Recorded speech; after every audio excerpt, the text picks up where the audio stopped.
Good morning. അതുപോലെ തന്നെ നല്ലൊരു ദിവസം എല്ലാവർക്കും നേരുന്നു. ഈ ഒരു നെറ്റ്വർക്ക് എന്ന് പറയുന്നത് ഇൻഡസ്ട്രി, ഇതിന്റെ ഒരു പരസ്യമോ അങ്ങനെയുള്ള ഒരു ഒരു അപ്ഡേഷൻസോ പുറം ലോകം അറിയാത്തതുകൊണ്ട് നമ്മൾ എന്ന് മറ്റുള്ളവരോട് സംസാരിക്കുമോ അപ്പോഴാണ് മറ്റുള്ളവർ ഇങ്ങനെ ഒരു ഇൻഡസ്ട്രിയെ കുറിച്ചും ഇവിടെയുള്ള ബിസിനസ് അവസരത്തിനെ കുറിച്ചും എല്ലാവരും മനസ്സിലാക്കും. അതിന് ഏറ്റവും കൂടുതൽ പ്രയോജനമാകുന്ന ഒരു കാര്യമാണ് മറ്റുള്ളവരുടെ വിജയരഹസ്യം. നെറ്റ്വർക്ക് ഇൻഡസ്ട്രിയിൽ കൂടെ മോദിക്കെല്ലാം കൂടെ ഓരോരുത്തരും സക്സസ് ആയ കാര്യങ്ങൾ അവരുടെ ത്രൂ കേൾക്കുമ്പോഴാണ് പല ആൾക്കാർക്കും ഒരു പ്രചോദനമാകുന്നത്. എനിക്കും ഈ ഒരു ഇൻഡസ്ട്രിയുടെ ഭാഗമാകണം, എനിക്കും ആ വ്യക്തികൾ നേടിയ പോലെ ഒരുപാട് കാര്യങ്ങൾ നേടണമെന്ന് തോന്നുന്നു. അങ്ങനെയുള്ള പുതിയ ആൾക്കാർക്കൊക്കെ നല്ല രൂപത്തിൽ ഉപകാരം ചെയ്യുന്ന ഒരു പ്രോഗ്രാമാണ് ടോപ്പ് സീക്രട്ട്. ഇന്നത്തെ ഈ ഒരു എപ്പിസോഡിൽ നിങ്ങൾക്കായി അവതരിപ്പിക്കുന്ന വ്യക്തി ഒരു ഒരു യൂത്ത് ഐക്കൺ എന്നൊക്കെ പറയാൻ പറ്റുന്ന ഒരു വ്യക്തിയാണ്, ഒരു ചെറുപ്പക്കാരൻ. ഒരു പക്ഷേ ഈ ഒരു ചെറുപ്പക്കാരൻ ഈ ഒരു ജീവിതത്തിനുള്ളിൽ മോദിക്കേണ്ട ഭാഗമായിട്ട് അദ്ദേഹം നേടിയ പല കാര്യങ്ങൾ കേൾക്കുമ്പോഴും പുതിയ ഇതേ തലമുറയിലുള്ള ആൾക്കാർ ഒരുപാട് കാര്യങ്ങൾ നേടുവാൻ വേണ്ടിയിട്ടുള്ള വലിയൊരു പ്രചോദനമുണ്ട്. ഞാനും ഒരു നല്ലൊരു എക്സൈറ്റഡ് മൂഡിലാണ്. കാരണം ഈ ഒരു ചെറുപ്പക്കാരന്റെ ജീവിതത്തിലേക്ക് മോദിക്കാർ എന്ന് പറയുന്ന ഒരു അവസരം വന്നത് എങ്ങനെയാണെന്ന് നമുക്ക് കേൾക്കാം. നിങ്ങൾക്ക് ഒരുപാട് പ്രചോദനമാകുന്ന നല്ല രൂപത്തിലുള്ള ഒരു ടെസ്റ്റ് മണി ആയിരിക്കും ഇന്ന് നിങ്ങൾക്കായി അവതരിപ്പിക്കുന്നു. ബാലുശ്ശേരിയുടെ സ്വന്തമായിരിക്കും mister Mubinas city. Mubinas top സീക്രട്ടിലേക്ക് സ്വാഗതം. Thank you sir, thank you. Mubinas സുഖമാണെന്ന് വിശ്വസിക്കുന്നു. തീർച്ചയായും സുഖമായിട്ടിരിക്കുന്നു. സാറിനും സുഖമായിരിക്കുന്നു. വിത്ത് ഗോഡ്സ് ഗ്രേസ് സുഖമായിരിക്കുന്നു. അപ്പൊ മുബിനാസിന്റെ കുടുംബത്തിനെ കുറിച്ച്, കുടുംബ പശ്ചാത്തലത്തെ കുറിച്ച് നമുക്ക് അറിയാൻ ഒരു ആഗ്രഹം ഒന്ന് പറഞ്ഞു. ഓക്കെ, എല്ലാവർക്കും നമസ്കാരം. പേര് മുബിനാസ് എന്നാണ്. കോഴിക്കോട് ജില്ലയിലെ ബാലുശ്ശേരി കോക്കല്ലൂർ എന്ന ഗ്രാമത്തിലാണ് ഞാൻ താമസിക്കുന്നത്. ചെറിയൊരു കൊച്ചു കുടുംബമാണ്. മൂത്ത മകനാണ് ഞാൻ. ഒരു ഉമ്മാമയുണ്ട്, ഉമ്മയുടെ ഉമ്മയുണ്ട്. 2 അനിയന്മാരാണുള്ളത്. മൂത്ത ആളാണ് ഞാൻ. അങ്ങനെ സന്തുഷ്ടമായിട്ട് വാപ്പ ബസ്സിലെ ഡ്രൈവറാണ്. ഉമ്മ ടൈലറിംഗ് മേഖലയിൽ വർക്ക് ചെയ്യാണ്. സാധാരണ ഒരു ഓർഡിനറി കുടുംബം, അത്രയേ ഉള്ളൂ. ചെറിയൊരു കുടുംബമാണ്. വിദ്യാഭ്യാസമൊക്കെ എങ്ങനെയായിരുന്നു? വിദ്യാഭ്യാസം നല്ല രീതിയിൽ വിദ്യാഭ്യാസമൊക്കെ ഉണ്ടായിരുന്നു. 10ാം ക്ലാസ്സിലൊക്കെ ഗ്രേഡിംഗ് സിസ്റ്റം വന്ന സമയത്തൊക്കെ, ആദ്യമായിട്ട് ഗ്രേഡിംഗ് സിസ്റ്റം വന്ന സമയത്താണ് ഞാൻ 10ാം ക്ലാസ് എഴുതുന്നത്. അതില് നല്ല ഗ്രേഡൊക്കെ കിട്ടി. അത് മുഖാന്തരം എനിക്ക് ഗവൺമെന്റ് കോളേജിലെ +1 +2 കിട്ടി. ദെൻ ഭാഗ്യമായിട്ട് ഡിഗ്രി ഫസ്റ്റ് ഇയർ പകുതി വരെ പോയി. അത്രേ വിദ്യാഭ്യാസം ഉള്ളൂ. ഡിഗ്രി പകുതി വരെ ഉള്ളൂ. ഡിഗ്രി പകുതി വരെ പോയല്ലോ. ഡിഗ്രിയിലൊക്കെ വെച്ച് വിദ്യാഭ്യാസം നിർത്തുന്ന സാഹചര്യം ഒന്നുകിൽ പഠിക്കാൻ താല്പര്യമില്ലാത്ത, അല്ലെ കുടുംബ പശ്ചാത്തലം, അതിലേതായിരുന്നു? ഇത് രണ്ടും അല്ലായിരുന്നു. അതാണ് രസം. ഇത് രണ്ടും അല്ലായിരുന്നു. എന്നെ വേറൊരു ചിന്താഗതിയിലേക്ക് ആ സമയത്ത് എന്റെ ചിന്താഗതിയെ പാടെ മാറ്റിമറിച്ച ഒരു ഭയങ്കരമായിട്ടുള്ള ട്വിസ്റ്റ്. ആ ഒരു ട്വിസ്റ്റ് എന്നുള്ളത് സിനിമാ ഭ്രാന്തായിരുന്നു. സിനിമയെ നല്ല രീതിയിൽ ഞാൻ 10ാം ക്ലാസ്സിലും +1ലും +2ലും ഒക്കെ നല്ല രീതിയിൽ കഥയൊക്കെ എഴുതായിരുന്നു. ഒരുപാട് പ്രബന്ധങ്ങളൊക്കെ എഴുതുന്നുണ്ട്. അപ്പൊ അത് മുഖാന്തരം ആ ഒരു സിനിമാ ഭ്രാന്ത് വന്നത് കൊണ്ടാണ് ആക്ച്വലി ഞാൻ വിദ്യാഭ്യാസം നിർത്തിവെച്ച് സിനിമയുടെ പുറകെ പോകാൻ തീരുമാനിച്ചത്. അല്ലാതെ വേറെ ഈ രണ്ട് ഓപ്ഷനും അല്ല. നല്ലോണം പഠിച്ചുകൊണ്ടിരിക്കുന്ന സമയമായി. നല്ലോണം പഠിച്ചുകൊണ്ടിരിക്കുന്ന സമയമാണല്ലോ. കാരണം അതില് പഠിച്ചുകൊണ്ടിരിക്കുക എന്നുള്ള ഡിഗ്രി ഫസ്റ്റ് ഇയർ തുടങ്ങിയിട്ടല്ലേ ഉള്ളൂ. അപ്പോൾ ഡിഗ്രി ഫസ്റ്റ് ഇയർ തുടങ്ങിയതുകൊണ്ട് തന്നെ അത് ആ സമയത്ത് കൂടുതലായിട്ട് ഒരു അഭിനിവേശം വന്നു. നമ്മൾ അങ്ങനെയാണല്ലോ, ഏതൊരു കാര്യത്തിലും നമുക്ക് ഭയങ്കരമായിട്ടുള്ള അഭിനിവേശം വന്നു കഴിഞ്ഞാൽ പിന്നെ നമുക്ക് വേറെ ഓപ്ഷൻ ഇല്ലല്ലോ. അങ്ങനെയാണ് വിദ്യാഭ്യാസം ഞാൻ പകുതി സ്റ്റോപ്പ് ആക്കി വെച്ചതാണ്. ഞാൻ പൂർണ്ണമായിട്ട് ഒഴിവാക്കിയല്ലായിരുന്നു. ആ സമയത്ത് പിന്നീട് കണ്ടിന്യൂ ചെയ്യാന്ന് വിചാരിച്ചു. പക്ഷെ യാദൃശ്യമായിട്ട് പിന്നീട് അത് വിഡ്രോ ചെയ്യേണ്ടി വന്നു. അതാണ് സംഭവിച്ചത്. അല്ല, അക്കാഡമിക്സ് ഗുഡ് ആണെന്ന് ഞാൻ ചോദിച്ചത്. നല്ലോണം പഠിച്ചുകൊണ്ടിരിക്കുന്ന ഒരു കുട്ടിയായിരുന്നു എന്ന് അറിയാൻ വേണ്ടിയിട്ടായിരുന്നു. തീർച്ചയായിട്ടും. ഇപ്പൊ ഈ ഇന്റർവ്യൂ കാണുന്ന കുറെ ആളുകൾ, ഇപ്പൊ എന്റെ സാറുമാർ ഇപ്പോഴും എന്നെ വിളിക്കാറൊക്കെ ഉണ്ട്. എന്റെ പ്രിയപ്പെട്ട സജീവ് മാഷി ഇപ്പോഴും എന്നെ കോൺടാക്ട് ചെയ്യാറും കുറെ കാര്യങ്ങൾ ഇപ്പോ ഒരുപാട് കാര്യങ്ങളൊക്കെ അന്വേഷിക്കാറുണ്ട്. കാരണം അക്കാദമിക്ക് നല്ല രീതിയിൽ മുന്നോട്ട് പോയ വ്യക്തി തന്നെയാണ്. യാതൊരു ബുദ്ധിമുട്ടൊന്നുമില്ല. അങ്ങനെ വിദ്യാഭ്യാസം ഒരു പാതി വഴിയിൽ നിർത്തുമ്പോൾ വീട്ടിൽ നിന്ന് ഉപ്പ ഉമ്മ വല്ലതും പറഞ്ഞു, അല്ലെ സ്വന്തം ഇഷ്ടത്തിൽ? ആക്ച്വലി അതിനുശേഷമുള്ള ലൈഫ് എനിക്ക് അന്നും ഇന്നും എന്റെ മാതാപിതാക്കളോട് പറയാനുള്ള ഒരു കാര്യം, എന്റെ ലൈഫിനെ ഡിസൈഡ് ചെയ്യാനുള്ള എല്ലാ അധികാരവും എന്റെ ഉപ്പയും തന്നിട്ടുണ്ട്. ഇന്ന് വരെ അത് ചെയ്യരുത്, ഇത് ചെയ്യരുത് എന്നുള്ള ഒരു ശാസിക്കൽ ഇതുവരെ അവരുണ്ടായിട്ടില്ല. എന്താണോ നിന്റെ ഇഷ്ടം വിദ്യാഭ്യാസം കൊണ്ട് മാത്രം കംപ്ലീറ്റ് ആകുന്നില്ല. എന്താണോ നിന്റെ ഇഷ്ടം ആ ഒരു ഇഷ്ടത്തിൽ ജീവിക്കാനുള്ള എല്ലാ സ്വാതന്ത്ര്യവും എന്റെ വാപ്പയാണെങ്കിലും ഉമ്മയാണെങ്കിലും തന്നിട്ടുണ്ട്. ആദ്യമായിട്ടാണ് ഒരാള് സിനിമയുടെ ഒരു ആവേശത്തിൽ വിദ്യാഭ്യാസം നിർത്തിയ ഒരു വ്യക്തി നമ്മുടെ ടോപ്പ് സീക്രട്ടിൽ വരുന്നത്. സോ അതിനുശേഷം എന്താണ് സിനിമ ഫീൽഡിൽ വിളങ്ങിയോ? ഓക്കെ, അതിനുശേഷം ഒരു ഗംഭീരമായിട്ടുള്ള യാത്രയാണ്. സോ ഞാൻ ഒരു യാത്ര തുടങ്ങുകയാണ്. സാർ ഇപ്പൊ എന്നെ ആ ഒരു കാലഘട്ടത്തിലേക്ക് കൊണ്ടുപോവുകയാണ്. ആക്ച്വലി 2008 തോന്നുന്നു ഞാന് ഈ പറയുന്ന സിനിമാ ഭ്രാന്തുമായിട്ട് ആഹ് ഇവിടുന്ന് ട്രെയിൻ കയറുന്നത്. ചെന്നൈയിലേക്കാണ് പോകുന്നത്. കാരണം നമുക്ക് എല്ലാവർക്കും അറിയാം സിനിമാ ഭ്രാന്ത് എന്നുള്ളത് ചെന്നൈ ആണ് ലാസ്റ്റ്. അപ്പോ ചെന്നൈയിൽ എത്തിക്കഴിഞ്ഞ് കഴിഞ്ഞാല് പിന്നെ എല്ലാമായി. ചെറുപ്പക്കാരനല്ലേ, 17 18 വയസ്സേ ആ സമയത്ത്. അപ്പോ അത്രയും ചെറുപ്പത്തിൽ നമ്മള് ഒരു എക്സൈറ്റ്മെന്റ് മൂഡിലാണ് പോകുന്നത്. ഇപ്പൊ നമുക്ക് ഇരുന്ന് പറയാൻ പറ്റും. അന്ന് എക്സൈറ്റ്മെന്റ് മൂഡിലാണ് ഞാൻ പോകുന്നത്. ട്രെയിൻ കയറി, വടകര റെയിൽവേ സ്റ്റേഷനാണ് ഞാൻ ട്രെയിൻ കയറിയത്. അന്ന് ഞാൻ താമസിക്കുന്നത് പയ്യോളിയായിരുന്നു. അപ്പൊ അവിടുന്ന് ഞാൻ വടകര പോയി ട്രെയിൻ കയറി ഞാൻ അവിടെ എത്തുന്നവരെ സ്വപ്നങ്ങൾ കണ്ടാണ്. സിനിമ കയറുന്നു, കഥ എഴുതുന്നു, കഥ ഹിറ്റ് ആവുന്നു, നടന്മാര് വരുന്നു, ഭയങ്കര ഫേമസ് ആവുന്നു, കുറെ സ്വപ്നങ്ങൾ കണ്ട് ചെന്നൈയിലേക്ക് ട്രെയിൻ അവിടെ എത്തി. രാവിലെയാണ് എത്തിയത്. രാവിലെ എത്തിയ സമയത്ത് ചെന്നൈയിൽ കാല് കുത്തുമ്പോൾ ഞാനൊരു നല്ലൊരു കാലൊക്കെ വെച്ചു. അത് ഇപ്പോഴും ഓർമ്മയുണ്ട്. കാരണം ആ കാലിങ്ങനെ ട്രെയിനിന്ന് ചെന്നൈയിലേക്ക് കത്തുമ്പോൾ നമ്മൾ സിനിമ സ്റ്റൈലൊക്കെ സ്ലോ മോഷനിലൊക്കെ ഇങ്ങനെ കാലെടുത്ത് വെച്ചാണ് ഇനി എന്തെങ്കിലുമൊക്കെ നടക്കും. അങ്ങനെ ആവേശത്തോടു കൂടി പല സ്റ്റുഡിയോയിലും പല അസോസിയേഷന്റെ പല വാതിക്കലൊക്കെ പോയി അവിടെയൊക്കെ എക്സ്പീരിയൻസ്ഡ് ഉള്ള കുറെ കാര്യങ്ങളുണ്ട്. അപ്പൊ നിരാശയായിരുന്നു. പക്ഷെ ഒരു ഭയങ്കരമായിട്ടുള്ള ഒരു ഇഷ്ടമുള്ളത് കൊണ്ട് ആ ഒരു നിരാശ ഞാൻ ആവേശമാക്കി മാറ്റി മുന്നോട്ട് പോയതാണ്. പിന്നീട് എനിക്ക് ആ സമയത്ത് ഇപ്പോ ഒരു 17 18 വയസ്സുള്ള ചെറുപ്പക്കാരന്റെ ഒരു ബുദ്ധി തോന്നിയൊരു കാര്യമാണ്. ഇവരൊക്കെ എന്തായാലും വലിയ വലിയ സ്റ്റാർ ഹോട്ടലൊക്കെ ആണല്ലോ മാറുക. അങ്ങനെയാണ് ഞാൻ പിന്നീട് ജോലി എന്നൊരു കൺസെപ്റ്റിലേക്ക് മാറുന്നത്. ഒരു ജോലിക്കാരനായിട്ട് മാറിയാൽ ഈ പറയുന്ന എന്റെ ഈ സിനിമാ സ്വപ്നം നേടിയെടുക്കാൻ പറ്റും എന്നുള്ള ധാരണയുള്ളത് കൊണ്ടാണ് ഞാൻ അവിടെ ഒരു മുന്തിയ ഒരു സ്റ്റാർ ഹോട്ടലില് ജോലിക്കാരനായിട്ട് കയറി. കാരണം എല്ലാ നടന്മാരും നടിമാരൊക്കെ ഭക്ഷണം കഴിക്കാനോ അല്ലെങ്കിൽ എന്തൊക്കെ പരിപാടിക്കൊക്കെ ചിലപ്പം ആ ഒരു ഹോട്ടലൊക്കെ വരുമല്ലോ. അപ്പൊ അത് അങ്ങനെ കണ്ടു കഴിഞ്ഞാൽ അവരെ സീക്രട്ട് ആയിട്ട് അവർ ഈ നമ്മളെ ഈ നടന്മാരൊന്നും ചാടയുള്ള ആൾക്കാരൊന്നുമില്ല. പക്ഷെ ഈ നടന്മാരുടെ PA അങ്ങനെയുള്ള അസിസ്റ്റന്റുള്ള ആളുകളെ ഓവർകം ചെയ്ത് അവരെ കാണുക എന്നുള്ള പ്രയാസമുള്ള കാര്യം. അപ്പൊ ഈ സ്റ്റാർ ഹോട്ടലിൽ പോയി കഴിഞ്ഞാൽ അവരെ നേരിട്ട് കാണാൻ പറ്റുമല്ലോ എന്ന് വിചാരിച്ചാണ് ഞാൻ സപ്ലയർ ആയിട്ട് ഞാൻ ആ ഒരു ജോലിക്ക് അവിടെ കയറുന്നത്. ഒരു 5 8 മാസം ഞാൻ അവിടെ ജോലി ചെയ്തിട്ടുണ്ട്. 5 8 മാസം ജോലി ചെയ്തപ്പോഴും ഈ പറയുന്ന ജ്യോതിയും വന്നില്ല, ഒന്നും വന്നില്ല. നടന്മാരെ നടിമാരെ ഒന്നും കാണാനായില്ല. അവസാനം ഞാൻ അന്വേഷിച്ചു എന്താണ് ഇവിടെ സംഭവിക്കുന്നത് അന്വേഷിച്ചപ്പോഴാണ് മനസ്സിലായത് ടെക്നിക്കൽ പരമായിട്ടുള്ള കുറെ കാര്യങ്ങൾക്കാണ് ചെന്നൈ ഒരു സിനിമാ മേഖലയായി മാറിയത്. വലിയൊരു ലക്ഷറിയസ് ലൈഫ് മുന്നോട്ട് കൊണ്ടുപോകുന്ന ആളുകൾ കൂടുതലും സെലക്ട് ചെയ്യുക ബാംഗ്ലൂർ പോലുള്ള നഗരങ്ങളാണ്. കുറച്ചും കംഫർട്ട് ആയിട്ടുള്ള ഒരു സിറ്റിയാണ് ബാംഗ്ലൂർ. അപ്പൊ ഇവരൊക്കെ കാണണമെങ്കിൽ നമുക്ക് ബാംഗ്ലൂരേക്ക് പോകണം. അങ്ങനെയാണ് ഞാൻ അവിടുന്ന് ചെന്നൈയിൽ നിന്ന് ഒരു രാത്രി ഒരു 10 മണിയായ സമയത്ത് ഒരു 6 മണിക്കൂർ യാത്രയുള്ള ട്രെയിനിൽ ബാംഗ്ലൂരേക്ക് യാത്ര പുറപ്പെടുന്നത്. എനിക്ക് അന്ന് ഇന്നും ഓർമ്മയുണ്ട്. ആകെ എന്റെ കയ്യിലുള്ളത് 500 രൂപയാണ്. അന്ന് ട്രെയിൻ കയറി ബാംഗ്ലൂരേക്ക് 500 രൂപ. 500 രൂപയും കൊണ്ടാണ് ഞാൻ ചെന്നൈയിൽ ബാംഗ്ലൂരേക്ക് പോകുന്നത്. ബാംഗ്ലൂരിൽ പോയ സമയത്ത് ഉണ്ടായ അനുഭവങ്ങള് പിന്നീട് ജീവിതത്തില് ഒരുപാട് പാഠങ്ങൾ പഠിച്ചു. ശരിക്കും ബാംഗ്ലൂർ ലൈഫാണ് എന്നെ ഒരു ഒരു പഠനം മുഴുവനായിട്ട് ചെന്നൈയിൽ നിന്ന് ബാംഗ്ലൂർ കയറുമ്പോൾ ചിന്തിച്ചിട്ടുണ്ട് നാട്ടിൽ പോയിട്ട് പഠനം ബാക്കിയാക്കിയാലോ എന്ന് ചിന്തിച്ചിട്ടുണ്ട്. പക്ഷെ ബാംഗ്ലൂർ ഇറങ്ങിയപ്പോഴാണ് മനസ്സിലായത് പഠനം അവിടെ നിൽക്കട്ടെ, അൾട്ടിമേറ്റ് ആയിട്ടുള്ള ഏറ്റവും വലിയ ലക്ഷ്യം എന്നത് പണമാണ്. അതിനുവേണ്ടി ഏതറ്റം വരെ പോവുക, നല്ല രീതിയിൽ, ഒരിക്കലും ഒരു ഹറാമായ രീതിയിലല്ല, നല്ല രീതിയിൽ.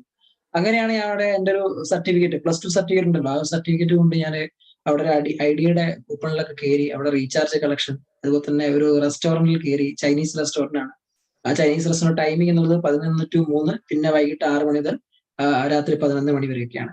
അപ്പൊ ആ ഒരു ടൈമിംഗ് ഉള്ളത് കൊണ്ട് ബുദ്ധിമുട്ടില്ലായിരുന്നു. കറക്റ്റ് ആയിട്ട് ജോലി ചെയ്യും. ബാക്കിയുള്ള ഗ്യാപ്പില് രാവിലെ ഒരു 8 മണി മുതൽ 11 മണി വരെ ഐഡിയയുടെ റീചാർജ് കളക്ഷൻ കൂപ്പൺ. അപ്പൊ ഈ റീചാർജ് കളക്ഷൻ കൂപ്പണും ദെൻ അവിടെ ഉച്ചയ്ക്ക് ശേഷം ഒരു 3 മണി മുതൽ 6 മണി വരെ ഓരോ ഫ്ലാറ്റിലൊക്കെ ഈ വാട്ടർ സപ്ലൈ നമ്മൾ ക്യാനിലാക്കിയിട്ട് സൈക്കിളിൽ കൊണ്ടുപോകും. ആ സൈക്കിള് നമുക്ക് കേരളത്തിലെ ആൾക്കാർക്ക് അറിയില്ല. ആ ഒരു ബൈക്ക് എന്നുള്ളത് ഈ കർണാടകയിലും തമിഴ്നാട്ടിലും മാത്രമേ ഉള്ളൂ. ആ ഒരു ബൈക്ക്, ഒരു ചെറിയൊരു ബൈക്ക് ഉണ്ട്. ഒരു നല്ല സ്റ്റൈലാണ്. നമ്മൾ തമിഴ്നാട്ടിൽ പോയാൽ നല്ല സ്റ്റൈലിൽ ഒരു ബൈക്കാണ്. ആ ബൈക്കിൽ നമുക്ക് എത്ര ലോഡ് വേണമെങ്കിൽ കൊണ്ടുപോകാം. ആ ഒരു ബൈക്കിൽ ഞാൻ വാട്ടറിൽ നമ്മുടെ വെള്ളം കുടിക്കാനുള്ള ആ ഒരു ക്യാൻ ഒരു 4 5 ഒക്കെ വെച്ചിട്ട് ഓരോ ഫ്ലാറ്റ് മുഖാന്തരം ഇങ്ങനെ സപ്ലൈ ചെയ്യും. ഈ ഫ്ലാറ്റിലൊക്കെ കയറുമ്പോഴും ഓരോ ഡോറ് ബെല്ലടിക്കുമ്പോഴും ചിന്തിക്കുന്ന ഒരു കാര്യം, ഏതെങ്കിലും നടിമാരോ നടന്മാരോ ആരെങ്കിലും ഒക്കെ കാണാൻ പറ്റുമോ എന്നുള്ള ധാരണയിലാണ് ഞാൻ ആക്ച്വലി വാട്ടർ സപ്ലൈ എടുത്തത്. പക്ഷെ അവിടെ ഒരു 1.5 വർഷം ഞാൻ അവിടെ ബാംഗ്ലൂർ ഉണ്ടായിരുന്നു.